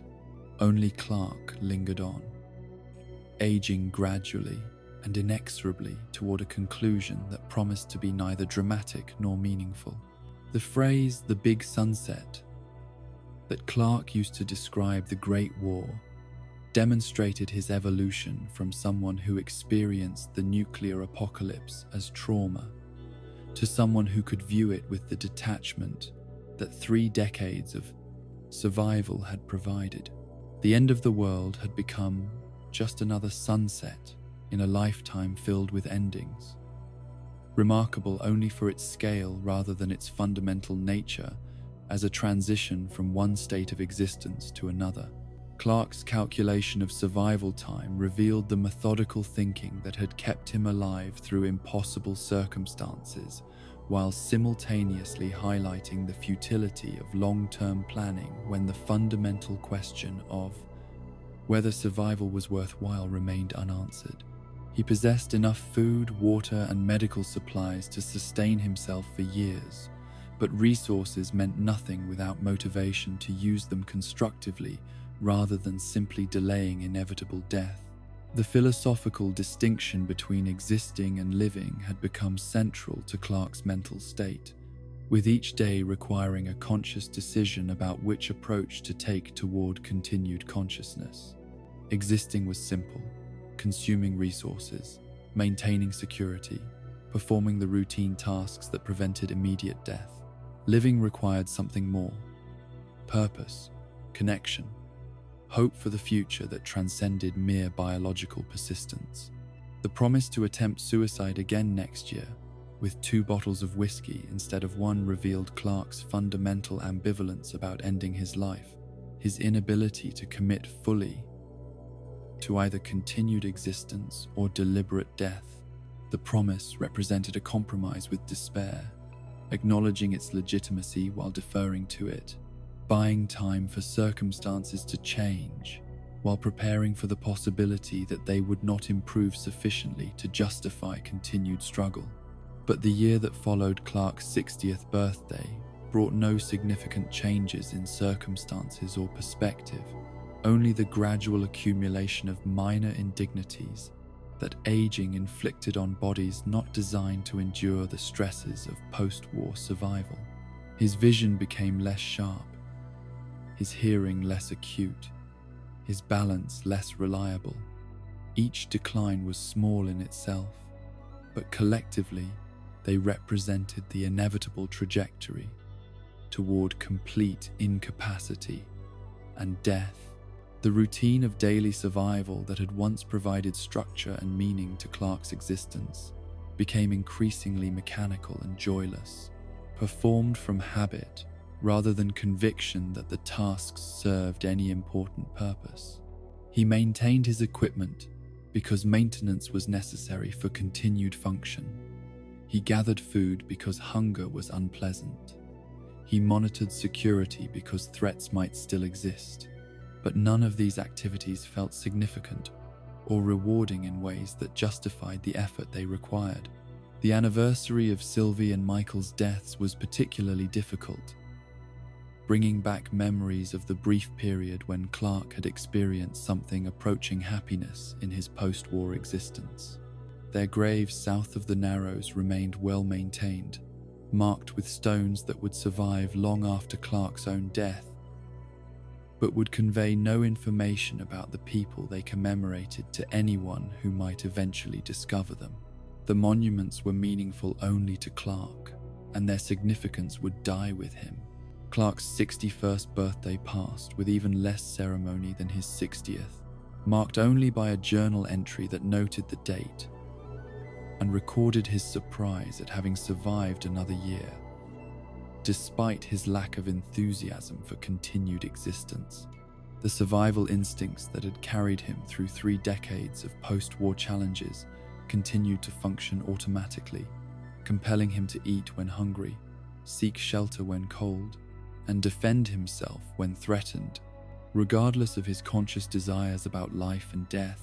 The pattern of birthday contemplations and deferred suicide attempts established a rhythm that carried Clark through years that might otherwise have been unbearable, providing structure for his relationship with mortality while allowing him to continue functioning without resolving the fundamental question of whether his life had sufficient value to justify its continuation. Each February 5th became an opportunity to evaluate his circumstances and recommit to existence for another year, though the commitment grew weaker with each repetition. The decade that followed Clark's 60th birthday was characterized by gradual decline, punctuated by moments of crisis that tested his will to live against his capacity to endure suffering. Minor injuries took longer to heal, requiring more careful management and creating vulnerabilities that younger Clark would have dismissed as insignificant inconveniences. The psychological burden of constant vigilance became more difficult to bear as his physical capabilities diminished, creating stress cycles that accelerated both mental and bodily deterioration. But the most difficult aspect of aging in solitary was the growing awareness that knowledge and skills accumulated over decades of survival would die with him, that the expertise that had enabled him to protect Zion Canyon and its inhabitants would be lost forever when his body finally surrendered to time and accumulated damage. The libraries he carried in his memory, the tactical insights he had developed through experience, the understanding of the canyon's ecology and resources, all would disappear as completely as if they had never existed. Clarke's journals from this period reveal increasing preoccupation with legacy and meaning, with questions about what mark a person could leave on the world when that person lived in complete isolation from other human beings. His written records preserved some of his knowledge and experience, but journals were meaningless without readers, and Clarke saw no evidence that anyone would ever discover his cave systems or care about the observations he had recorded so meticulously. The recurring fantasy of being discovered by other survivors became both a source of hope and a reminder of its absence, with Clarke imagining scenarios in which travelers would find his caches and records, learning from his experience to avoid the mistakes that had cost so many lives in the post-war period. But these fantasies required the existence of other survivors capable of benefiting from his knowledge, and 30 years of isolation suggested that such people might not exist anywhere in the world. Clarke's relationship with his own mortality evolved from active suicidal ideation to passive acceptance of death whenever it might choose to arrive, though he continued to perform the basic maintenance tasks that prevented immediate demise from preventable causes. This transition represented a form of psychological equilibrium that allowed him to function without hope while avoiding the final despair that would have made suicide inevitable rather than merely tempting. The gradual shift from planning suicide to simply waiting for natural death reflected Clarke's growing understanding that his survival had never been entirely under his conscious control, that forces beyond his awareness or intention had guided his decisions throughout the post-war period. The same instincts that had prevented him from killing himself immediately after the Great War continued to operate decades later, compelling continued existence, even when rational analysis suggested that death would be preferable to prolonged suffering. But Clarke's passive approach to mortality was disrupted by the gradual recognition that his body was not waiting for conscious permission to begin the dying process. That age and accumulated damage were creating medical conditions that would soon progress beyond his ability to treat with the limited resources available in his wilderness setting. The cough that had troubled him intermittently for months became more persistent and productive, eventually including blood that suggested serious respiratory damage. The diagnosis of lung cancer was not confirmed through medical testing. Such facilities had not existed for decades.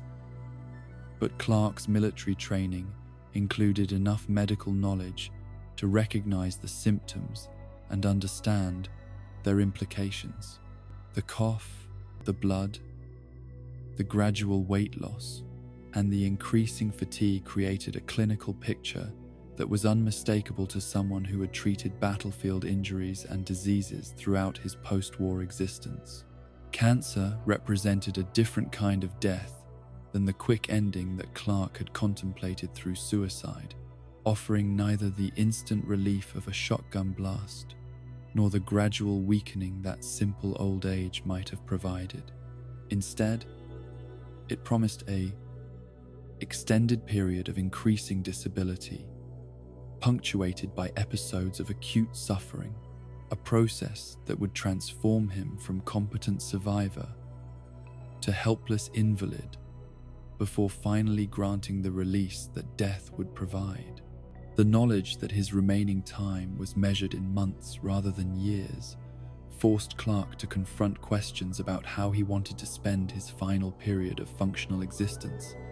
What goals might be worth pursuing when the ultimate outcome was no longer in doubt? The practical tasks of preparing for death, organizing his supplies, securing his caches, leaving records that might someday be useful to other survivors, provided structure for his thinking, while avoiding the emotional weight of contemplating personal extinction.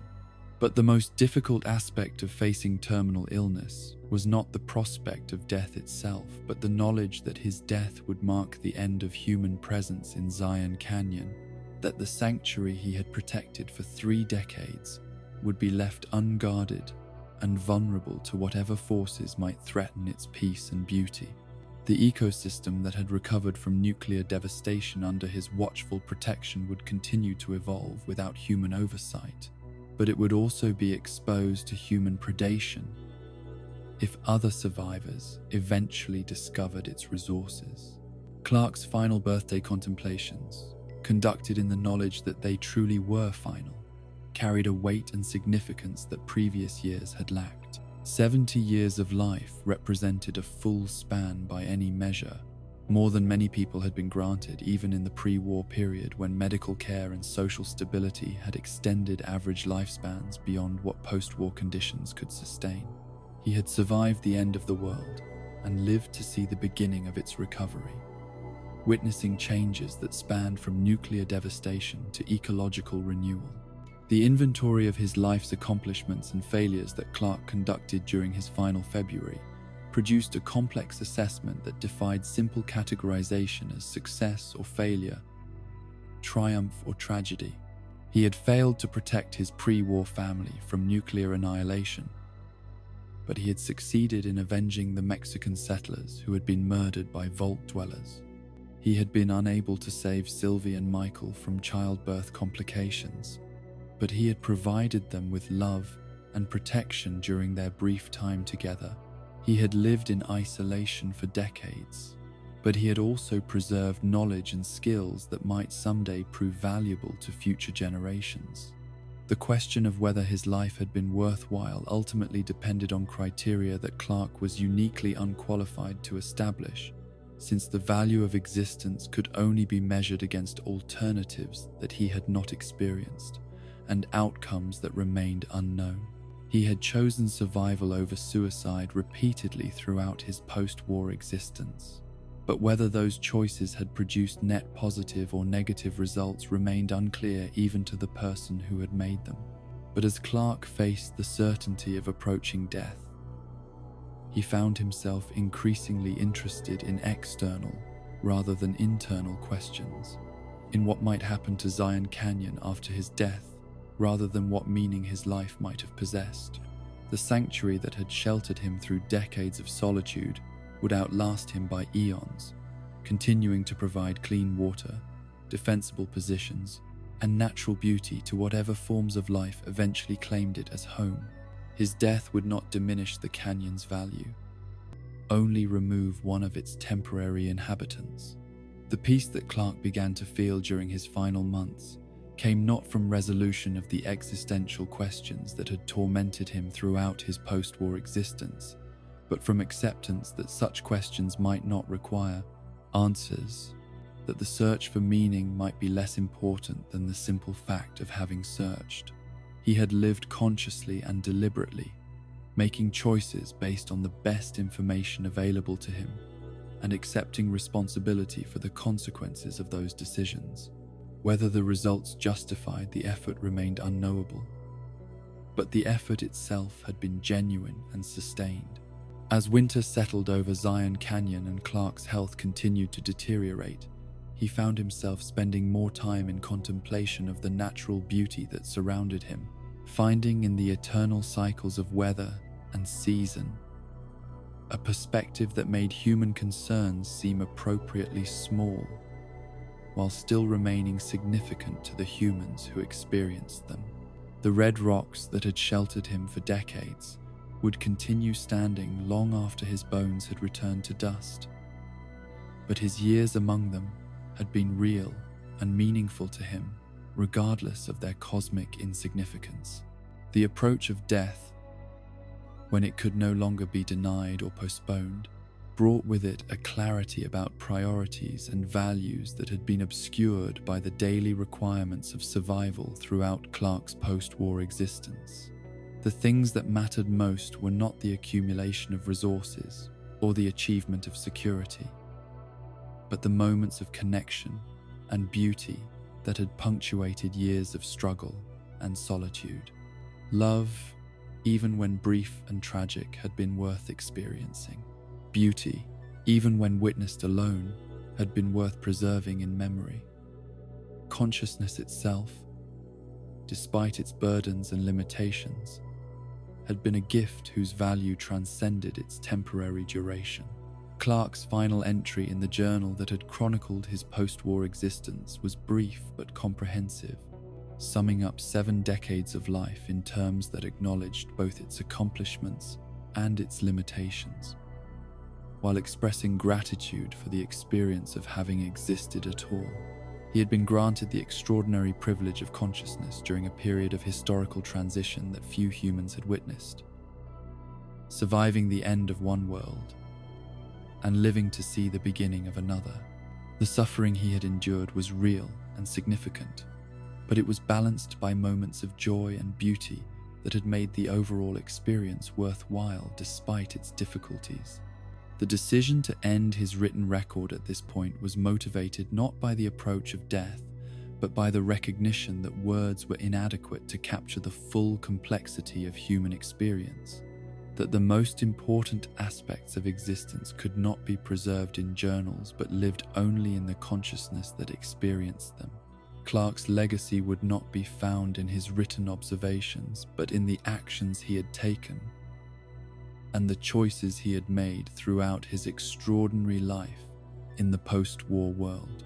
As Clark prepared to face whatever remained of his existence with the dignity that 3 decades of survival had taught him to value above comfort or ease, he carried with him the knowledge that he had lived fully and consciously, making the best decisions he could with the information available to him, and accepting responsibility for the consequences of those choices.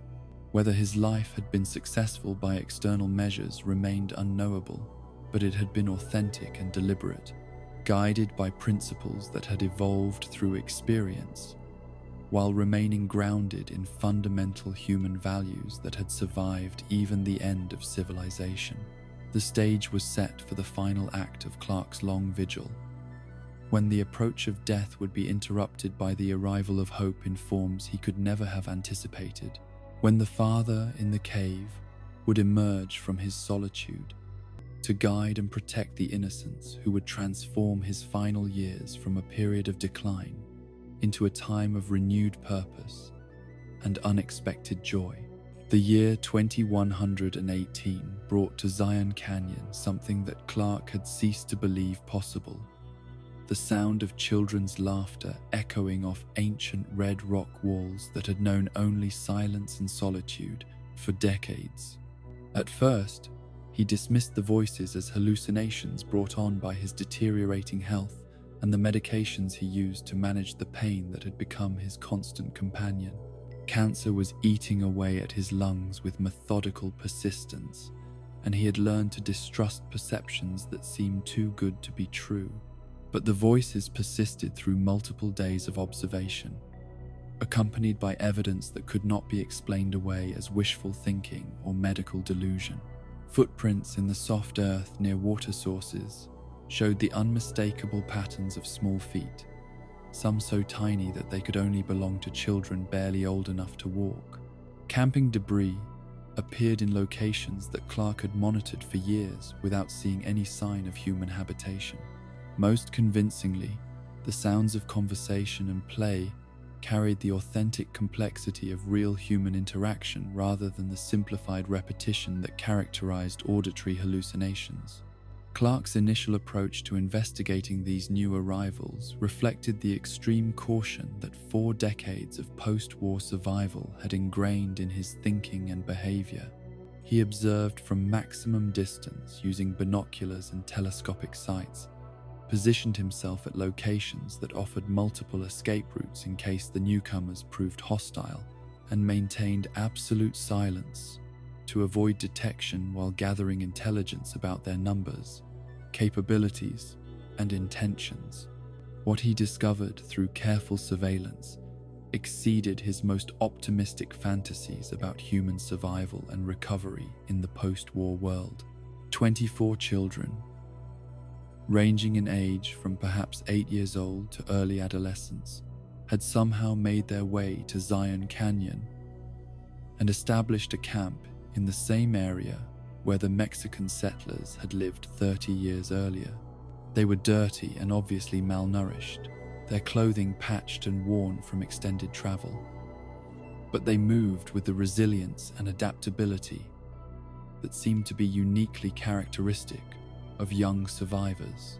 The children's organization impressed Clark with its sophistication and efficiency despite their obvious youth and inexperience with wilderness survival. They had established clear hierarchies of responsibility, with older children supervising younger ones in tasks ranging from food gathering to security watches. Their division of labor reflected understanding of survival priorities that many adults never achieved, and their cooperation suggested bonds of loyalty and affection that had been forged through shared hardship and mutual dependence. Most remarkably, the children showed no signs of the psychological damage that Clark had expected to see in young survivors of post-war conditions. They played games, told stories, and engaged in the normal social interactions that characterized healthy childhood development. Their laughter was genuine and frequent, suggesting that they had somehow preserved the essential optimism and curiosity of youth, despite growing up in a world that offered little reason for hope or wonder. Clark's observation of the children's daily routines revealed both their impressive adaptation to wilderness conditions and their obvious need for adult guidance and protection. They had learned to identify edible plants, construct basic shelters, and maintain rudimentary security procedures, but their techniques were crude and dangerous, likely to result in serious injury or death if not improved through proper instruction. Their food procurement methods were inefficient and would prove inadequate during winter months or periods when game became scarce. The children's evening activities provided Clark with insights into their origins and background that helped explain how they had survived to reach Zion Canyon, despite their youth and obvious inexperience with independent living. One of the older children could read, and spent time each evening sharing stories with the younger ones from books they had somehow preserved through their journey. The content of these stories suggested formal education rather than purely practical survival training, indicating that they had come from a community that valued learning and cultural preservation. The fragments of conversation that Clark could overhear from his concealed positions revealed that the children spoke English as their primary language, making communication possible if he ever decided to reveal his presence. They used vocabulary and grammar that suggested literacy and education beyond what most post-war survivors possessed, indicating that they had been raised in a community that had preserved pre-war knowledge and cultural traditions despite the collapse of formal educational institutions. But the children's references to their past revealed a darker side to their story that explained both their impressive survival skills and their desperate need for sanctuary. They spoke in hushed tones about the school, apparently some form of institutional setting where they had been held against their will before their escape. Their fear of the principal seemed to be the motivating force behind their flight to Zion Canyon, suggesting that they were not simply homeless children, but refugees from some form of organized oppression or abuse. The realization that these children were escapees rather than simply displaced survivors transformed Clark's emotional response to their presence from curiosity to protective urgency. They were not just young people who needed assistance, but innocents who had fled from danger and might still be pursued by those who wished them harm. The principal, they feared, might even now be organizing efforts to recapture them, turning their refuge into a trap if Clark did not take steps to ensure their protection. Clark's decision to become their secret guardian was immediate and absolute, requiring no conscious deliberation or weighing of alternatives. These children represented everything he had failed to protect in his previous life: innocence threatened by evil, youth vulnerable to predation, hope struggling to survive in a world that seemed designed to destroy it. The opportunity to shield them from harm while preserving their autonomy and dignity provided purpose that Clark had not felt since Sylvie and Michael's deaths. The role of invisible protector that Clark adopted required careful balance between providing necessary assistance and maintaining the secrecy that his own security and their independence demanded. He could not simply reveal himself and assume parental authority over 24 children who had clearly developed their own social structures and survival strategies. Instead, he would need to provide guidance and protection indirectly, allowing them to believe that their successes were the result of their own efforts, while ensuring that their failures did not prove fatal. Clark's first intervention took the form of anonymous gifts left where the children would discover them during their daily activities. He began with books, stories, and educational materials that would provide entertainment, while also teaching valuable lessons about survival, history, and human nature. The children's excitement at discovering these literary treasures confirmed both their hunger for knowledge and their ability to benefit from the cultural resources that Clark could provide. The books Clark selected for his anonymous gifts reflected his understanding of what these children would need for both immediate survival and long-term development. Adventure stories that incorporated survival techniques, historical accounts that preserved knowledge of pre-war civilization, and educational texts that covered mathematics, science, and practical skills that would serve them throughout their lives.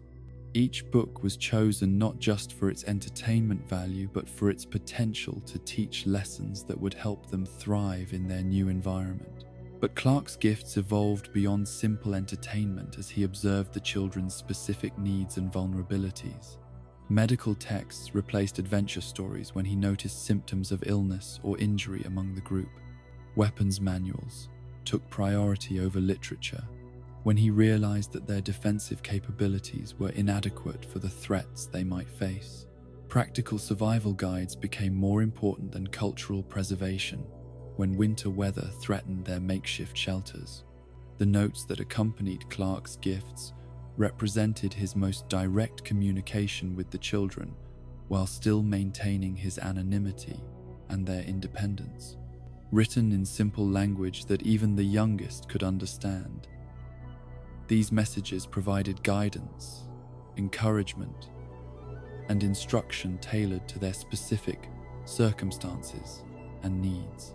Clark signed these notes as the Father, a title that acknowledged his protective role while maintaining the mythological distance that preserved his operational security. The transformation of Clark's daily routine to accommodate his guardian responsibilities brought renewed energy and purpose to his final months of life. Instead of simply managing his own survival and waiting for death to arrive, he now had 24 young lives depending on his knowledge, skills, and vigilance. The tasks of monitoring their welfare, planning interventions, and preparing resources for their needs provided structure and meaning that made his physical discomfort seem insignificant by comparison. Clark's intelligence gathering about the children's individual personalities and relationships became as detailed and systematic as his previous surveillance of potential enemies. He learned their names through careful eavesdropping, identified their particular talents and interests, and began tailoring his assistance to their specific needs and capabilities. Some children showed aptitude for mechanical tasks and received tools and instruction manuals. Others displayed leadership qualities and received books about organization and decision-making. The establishment of Zion Canyon as the children's permanent home required Clark to think beyond immediate survival needs toward long-term sustainability and development. His gifts evolved to include agricultural tools and seeds that would enable them to establish food production capabilities, construction materials that would help them build more substantial shelters, and defensive equipment that would protect them from threats that might eventually discover their location. But Clark's most important contribution to the children's welfare was not material assistance, but the knowledge and guidance that his notes provided. Through careful observation of their activities and challenges, he was able to offer advice that helped them avoid potentially fatal mistakes while encouraging them to develop their own problem-solving capabilities. His messages taught principles of survival, cooperation, and moral behavior that would serve them throughout their lives. The children's response to their mysterious benefactor evolved from initial confusion to acceptance to something approaching reverence as they began to understand that their good fortune was not merely luck but the result of deliberate assistance from someone who cared about their welfare. They created stories and theories about the Father that reflected their need to understand the source of their protection, while accepting that direct contact might not be possible or appropriate. Clark's role as the mythological father in the cave provided him with a form of parenthood that transcended the biological relationships he had lost through war and medical tragedy. These 24 children were not his offspring in any conventional sense, but they were his responsibility and his legacy, the recipients of his knowledge and the beneficiaries of his protection. Their success would validate his life's work in ways that personal survival never could. The seasonal challenges that the children faced during their first year in Zion Canyon tested both their adaptability and Clark's ability to provide assistance without revealing his presence. Winter weather threatened their inadequate shelters and limited food supplies, forcing Clark to make anonymous deliveries of firewood, preserved food, and cold weather clothing that appeared to be abandoned supplies discovered through good fortune rather than deliberate gifts. Spring brought new opportunities for Clark to observe the children's development and adaptation to their environment. Their confidence had grown through successfully surviving their first winter, and their skills had improved through practice and the instruction provided by the father's notes and gifts. They began exploring more of the canyon, establishing secondary camps, and developing the intimate knowledge of local resources that would enable them to thrive independently. Summer provided the children with abundant food sources and comfortable weather that allowed Clark to focus on their long-term education and development, rather than immediate survival needs. His gifts during this period emphasized knowledge, preservation, and cultural transmission, including writing materials that would enable them to record their own experiences and music instruments that would help them maintain traditions of art and beauty despite their harsh circumstances. The children's creation of their own culture and traditions within Zion Canyon demonstrated their resilience and creativity in ways that filled Clark with pride and hope for their future. They developed games that incorporated survival skills, created songs that celebrated their new home, and established ceremonies that marked important events in their communal life. These activities showed that they were not merely surviving, but thriving, building a civilization rather than simply maintaining existence. Clark's observation of the children's individual development revealed distinct personalities and talents that would shape their community's future leadership and capabilities. Some children showed aptitude for technical tasks and might become the craftspeople and engineers their community would need. Others displayed talent for organization and diplomacy that would serve them as leaders. Still others showed artistic and intellectual gifts that would preserve culture and knowledge for future generations. The bonds of affection and loyalty that developed among the children impressed Clark with their strength and authenticity.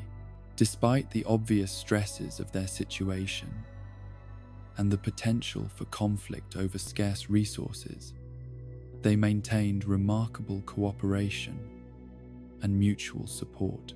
Their conflicts were resolved through discussion and compromise rather than violence, and their celebrations were shared equally among all members regardless of age or contribution to group welfare.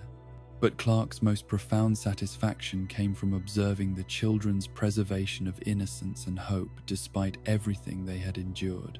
They had escaped from some form of institutional oppression, survived a dangerous journey through post-war wasteland, and established themselves in an unfamiliar environment, yet they retained the essential characteristics of healthy childhood. Their laughter was frequent and genuine, Their curiosity about the world remained undimmed, and their capacity for joy seemed undiminished by hardship. The children's discussions about their future revealed ambitions and dreams that extended far beyond mere survival to encompass rebuilding civilization and creating a better world than the one that had been destroyed by war. They spoke of establishing trade relationships with other communities, developing new technologies, and expanding their population through recruitment or reproduction. Their optimism was infectious and reminded Clark that human potential remained unlimited despite the constraints imposed by post-war conditions. Clark's role as secret protector required constant vigilance for threats that might endanger the children despite their growing competence and self-reliance. The principal they feared might still be searching for them. Other hostile groups might discover their location, and environmental hazards could still claim lives if not properly managed.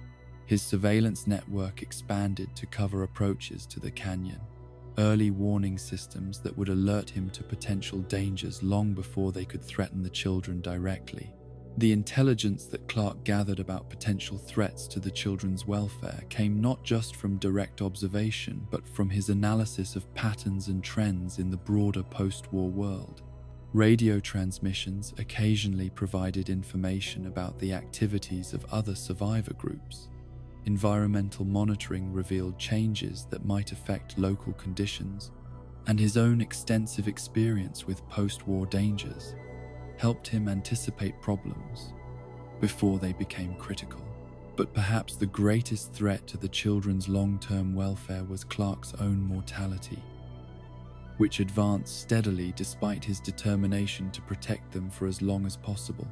His lung cancer continued to progress, reducing his mobility and endurance while increasing his vulnerability to complications that might prove fatal. The knowledge that his protection was temporary forced him to accelerate their education and preparation for independent survival without his assistance. Clark's preparations for his own death took the form of final gifts that would serve the children long after his personal protection was no longer available. He prepared comprehensive written instructions for dealing with various threats and challenges, created detailed maps of resource locations and potential dangers, and assembled supply caches that would sustain them through future emergencies. Most importantly, he arranged for the gradual revelation of his existence and knowledge so that his death would not leave them completely without guidance. The decision about whether to reveal himself to the children before his death remained one of Clark's most difficult dilemmas throughout his final months. Direct contact would enable him to provide more effective instruction and emotional support, but it would also destroy the mythological relationship that had worked so successfully and might create dependencies that would prove harmful after his death. The father in the cave was more powerful as a legend than he could ever be as a dying old man. Clark's choice to remain anonymous until the end reflected his understanding that the children's strength came from their belief in their own capabilities rather than dependence on external protection. They had succeeded in establishing themselves in Zion Canyon through their own efforts, resourcefulness, and cooperation. The assistance they had received from the father had been guidance rather than control, support rather than replacement of their own decision-making. Revealing himself might undermine that independence by making them dependent on his judgment rather than their own. The letters that Clark prepared for eventual discovery by the children represented his final gift and his most important legacy. These documents contain not just practical information about survival and resource management, but wisdom about life, relationships, and moral behavior that he hoped would guide them throughout their lives. He wrote about the importance of maintaining their bonds with each other, the necessity of defending themselves against those who would harm innocents, and the value of preserving knowledge and beauty, even in harsh circumstances. As autumn arrived in Zion Canyon and Clark felt his strength ebbing with the changing season, He found himself spending more time in contemplation of the children's future rather than dwelling on his own approaching death. They had proven their ability to survive and adapt, demonstrated their capacity for cooperation and mutual support, and established the foundations of a community that could grow and prosper long after his death. His work was complete in all essential respects. The satisfaction that Clark felt as he watched the children prepare for their second winter in Zion Canyon was profound and complete, representing the successful culmination of a lifetime spent learning to protect others effectively. These 24 young people would carry forward not just his knowledge and resources, but his values and commitment to preserving what was best in human nature. They were his true children, inheritors of his legacy, and guardians of the future he would never see. But even as Clark prepared for his final journey to the place where he had chosen to die in peace, he knew that his story was not ending, but transforming. The father in the cave would live on in the children's memories and traditions, in the lessons they would teach their own children, and in the civilization they would build in the sanctuary he had protected for them. Death would not diminish his influence, but eternal it, transforming a mortal man into an immortal legend whose wisdom would guide future generations long after his bones had returned to the desert that had sheltered him through his extraordinary life. The cough that had plagued Clark for months transformed during the autumn of 2118 from an annoying symptom into a harbinger of inevitable death. What had once been a dry irritation became productive and violent, racking his body with spasms that left him gasping and weak, his chest feeling as if it were being torn apart from within. But it was the blood that appeared in his handkerchief after each coughing fit that confirmed what his medical training had already diagnosed. The cancer consuming his lungs had progressed beyond any hope of treatment, remission. The blood came first as tiny flecks mixed with the usual phlegm, so small that Clark initially dismissed them as irritation from the dry desert air, or perhaps minor damage from the violence of his coughing spells. But the spots grew larger and more frequent with each passing day, eventually becoming bright red streams that stained his lips and chin, marking him as a man whose body had begun the final process of surrender to forces beyond his control or resistance. Clark's medical knowledge was sufficient to understand the implications of hemoptysis in a man of his age with his symptoms and exposure history. The lung cancer that had probably been growing for years, fed by decades of breathing radioactive dust and contaminated air, had finally reached the point where it was destroying the delicate tissues that enabled respiration. Each coughing fit represented further damage to organs that were already failing, each bloody expectoration marking another step toward the respiratory failure that would eventually claim his life. But the physical deterioration that accompanied his advancing illness was less troubling to Clark than its impact on his ability to fulfill his self-appointed role as guardian of the children who had transformed his final months from self, a period of waiting for death, into a time of renewed purpose and meaning. The weakness that followed each coughing fit made the long hikes required for surveillance increasingly difficult.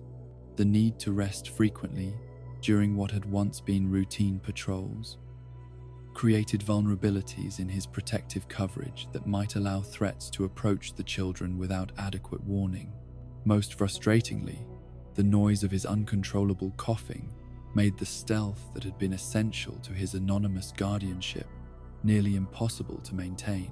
Where once he had been able to approach within feet of the children's activities without detection, now he was forced to maintain distances that reduced the effectiveness of his observations, while creating risks that his violent respiratory episodes might reveal his presence at moments when discovery would be most awkward or dangerous.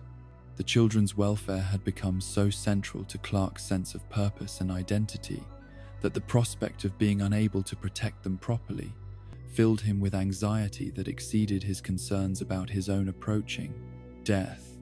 They had grown and adapted remarkably during their months in Zion Canyon, developing survival skills and social organization that enabled them to handle most routine challenges without assistance. But they remained vulnerable to threats that their youth and inexperience left them unprepared to recognize or counter effectively. The gradual reduction in Clark's mobility and endurance forced him to modify his surveillance patterns and intervention strategies in ways that maintained the children's security while acknowledging his physical limitations. Instead of conducting daily patrols throughout the canyon, he focused his attention on the most critical observation points and early warning positions that would provide maximum intelligence about potential threats with minimum physical demands on his failing health. The supply caches and resource stockpiles that Clark had established throughout Zion Canyon during his decades of residence became increasingly important as his ability to gather and deliver fresh materials diminished. He had always maintained emergency stores of food, medicine, weapons, and tools in hidden locations that could sustain him through extended periods of conflict or isolation. Now these caches would serve as his final gifts to the children, resources that would support them long after his death had ended his direct protection. But the most important preparations Clark made for his approaching death were not material but educational, ensuring that the knowledge and wisdom he had accumulated through 4 decades of post-war survival would not die with him, but would continue to guide and protect the children through whatever challenges they might face. His final notes to them became increasingly detailed and comprehensive, covering not just immediate survival needs, but long-term strategies for building a sustainable community and defending it against various threats. The decision about where and how to die occupied much of Clark's remaining mental energy during his final weeks of functional existence. He had always assumed that death would find him in one of his cave shelters, surrounded by the possessions and records that chronicled his extraordinary life. But the presence of the children changed this calculation, creating the possibility that his body might be discovered by young people who had come to revere him as a mythological figure, rather than understanding him as a mortal man who had simply done his best under impossible circumstances. The prospect of the children finding his corpse filled Clark with horror that transcended his usual rational approach to death and its practical implications. They had constructed elaborate fantasies about the father who watched over them from the shadows, protecting them through wisdom and power that seemed supernatural rather than merely human. The discovery that their guardian angel was actually a dying old man whose protection had been based on nothing more than determination and accumulated expertise would shatter illusions that served important psychological functions. More practically, Clark understood that the children's grief over his death might interfere with their continued survival and development if they focused on mourning their lost protector rather than building their own capabilities and independence. They had already demonstrated remarkable resilience and adaptability in establishing themselves in Zion Canyon. His death should represent the natural conclusion of his guardianship rather than a catastrophe that undermined their confidence in their ability to survive and prosper without external assistance.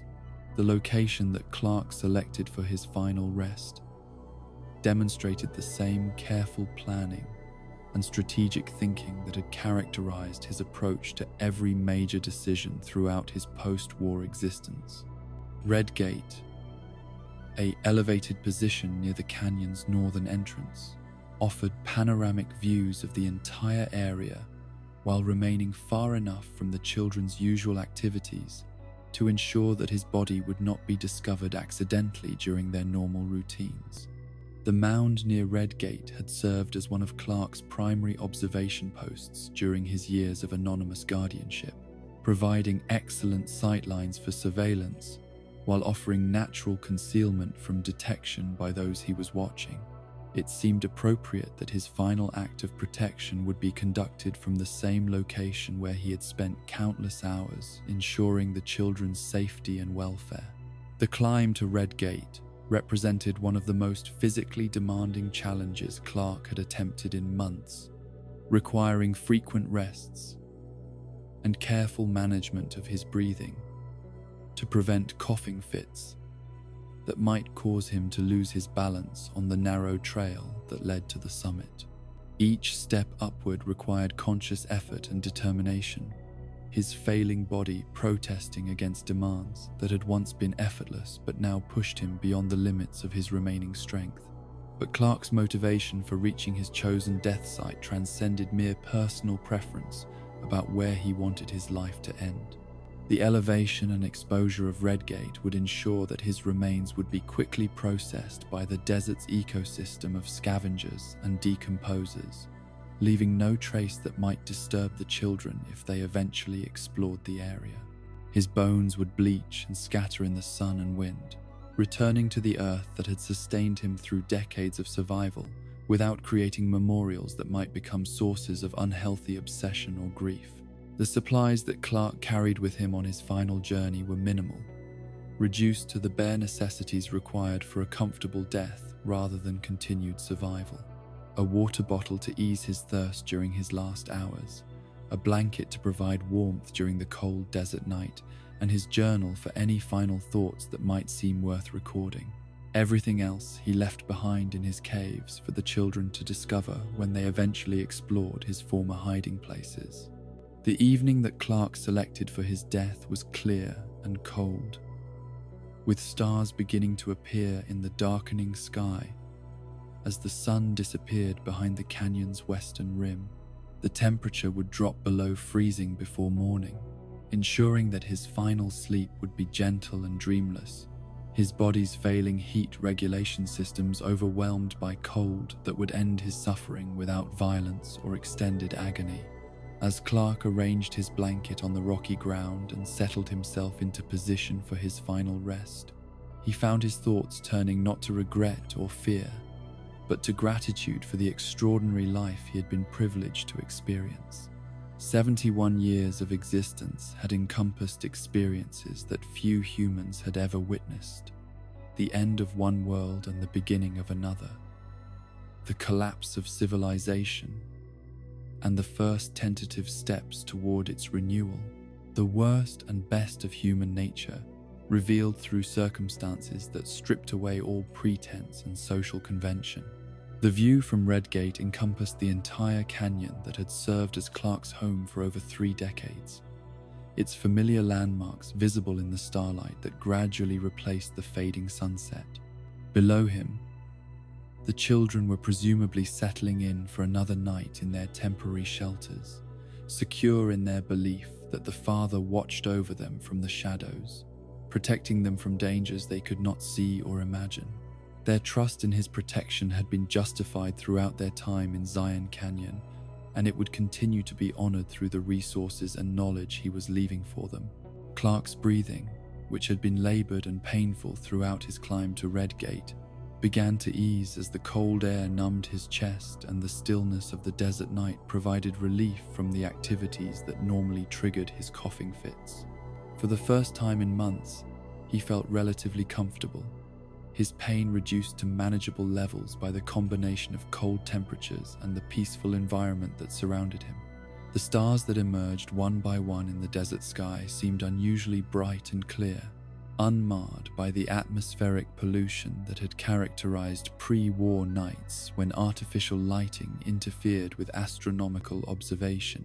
Clark had always found comfort in celestial displays that demonstrated the continuity of natural processes despite human folly and catastrophe.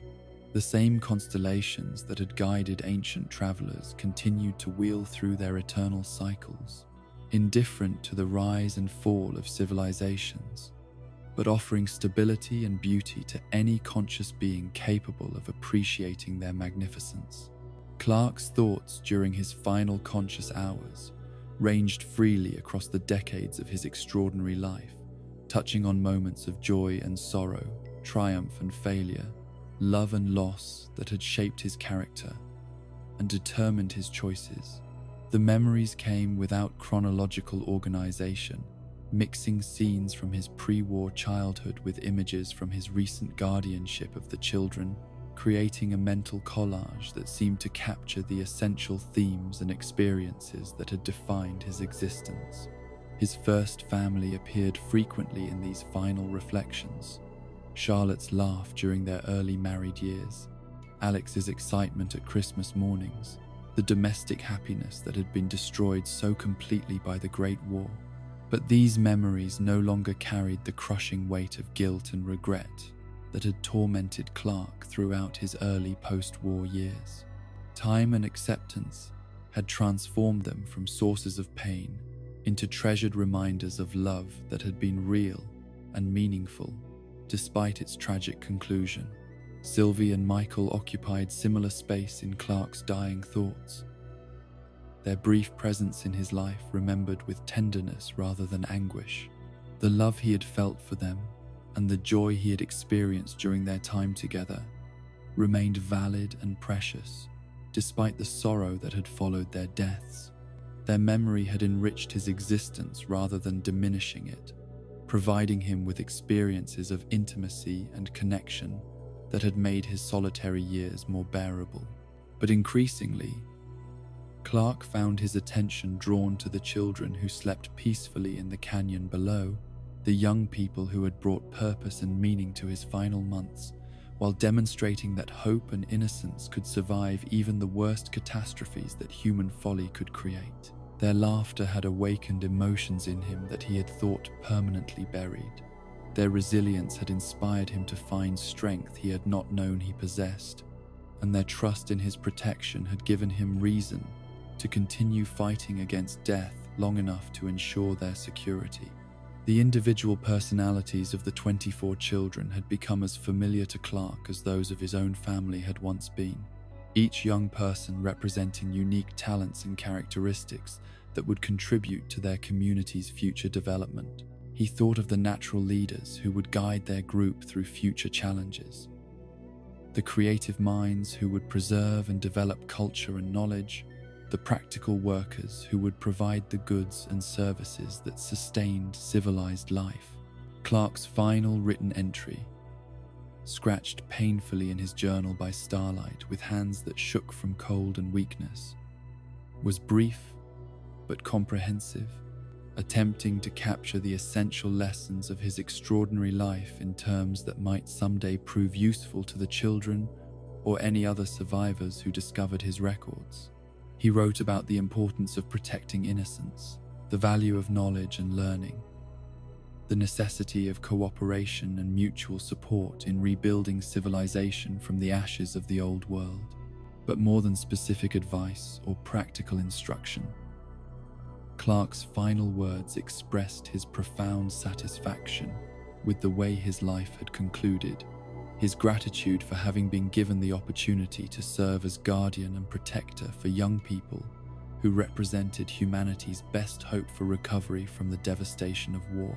His death would mark the end of one story but the beginning of many others, as the children he had protected went forth to build new communities and raise new families that would carry forward the values and knowledge he had tried to preserve. The cold that gradually overcame Clark's failing body systems was not the harsh enemy he might have expected, but a gentle friend that eased his pain while drawing him toward the peace that had eluded him throughout his post-war existence. His breathing slowed and deepened as his metabolic processes responded to dropping temperatures by reducing their demands on organs that were already functioning at the margins of their capabilities. Clark's last conscious thoughts were not of personal concerns, but of the children's future and the world they would inherit through his protection and guidance. He imagined them growing to adulthood in the sanctuary of Zion Canyon, developing the skills and knowledge that would enable them to build sustainable communities, forming families that would increase their numbers and extend their influence, eventually emerging from their protected valley to help rebuild the wider world that war had destroyed. The vision that sustained Clark through his final moments was not of his own legacy or remembrance, but of a future in which the values he had tried to embody, protection of innocence, preservation of knowledge, and sacrifice for the greater good would be carried forward by young people who had never known his name but had benefited from his devotion to their welfare. His death would be anonymous and unwitnessed, but its meaning would be eternal, perpetuated through the lives he had saved and the community he had helped establish. As Clark's consciousness faded and his breathing slowed to its final rhythm, the stars continued their ancient dance across the desert sky, bearing witness to the end of one remarkable life and the continuation of the cosmic processes that had shaped the universe long before humanity appeared and would continue long after its eventual disappearance. But in the brief span of one man's existence, those universal forces had been touched by consciousness capable of love, sacrifice, and hope that transcended individual mortality to become part of something larger and more enduring. The body that remained on Redgate as dawn approached was no longer animated by the fierce determination and protective love that had characterized Clark's final years, but it had served its purpose completely. The man who had failed to protect his first family from nuclear destruction had succeeded in preserving his chosen family from every threat that had challenged their survival. The survivor who had struggled for decades to find meaning in his continued existence had discovered that meaning in service to others, transforming his final chapter from a period of decline into a time of fulfillment and accomplishment. In the canyon below, 24 children slept peacefully through their first night as true orphans, unaware that their invisible guardian had completed his watch and begun his final rest. But the protection he had provided would continue through the resources he had left them, the knowledge he had shared with them, and the values he had demonstrated through his anonymous service.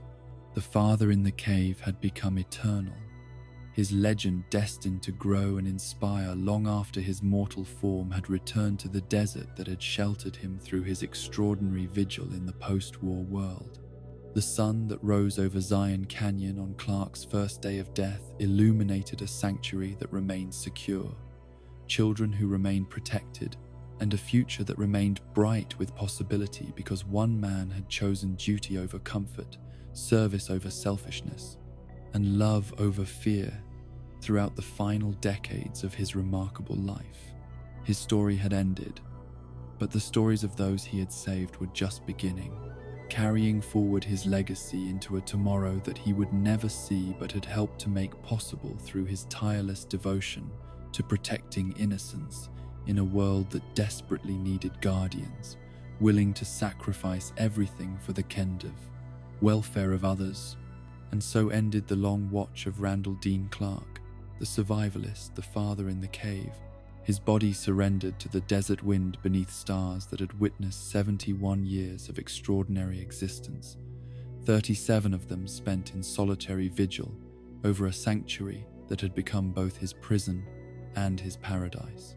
The cough that had marked his final months fell silent at last, replaced by the eternal quiet of death that comes to all who draw breath in this temporary world.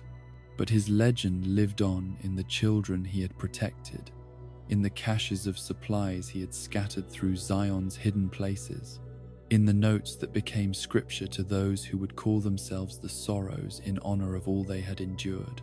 The 24 young souls who had found refuge in his canyon would prosper under the guidance of their invisible guardian, growing strong and wise through lessons taught by gifts left in darkness and wisdom, whispered through anonymous letters, signed only as love from a father they would never meet. The children would discover his caves in time, finding journals that chronicled decades of survival and loss, weapons that had defended paradise from those who would defile it, and medical supplies that had saved lives through knowledge applied with trembling hands.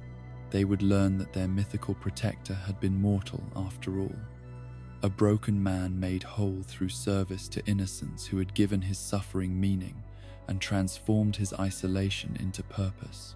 Clark's story reminds us that heroism often walks unwitnessed through the world, that love can exist without recognition, and that sometimes the greatest gift we can offer is simply keeping watch over those too vulnerable to protect themselves.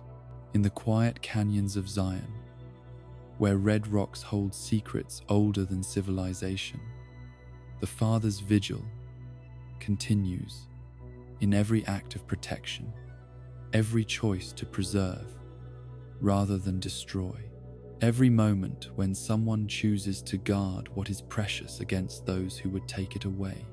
The sorrows would grow into a people worthy of their guardian's sacrifice, spreading beyond their protected valley to carry his values into a world still healing from the wounds of war.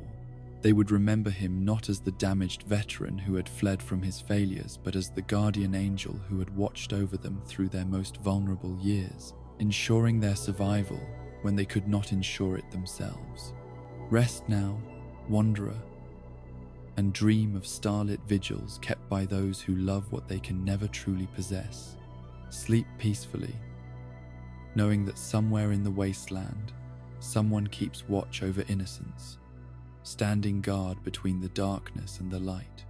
Let Clark's devotion be your lullaby, his sacrifice your comfort, his love your shield against the fears that haunt the spaces between sleeping and waking. In the end, we are all children seeking safety in a dangerous world, all orphans hoping that someone, somewhere, watches over us with the fierce tenderness that transforms strangers into family and makes every act of protection an act of love.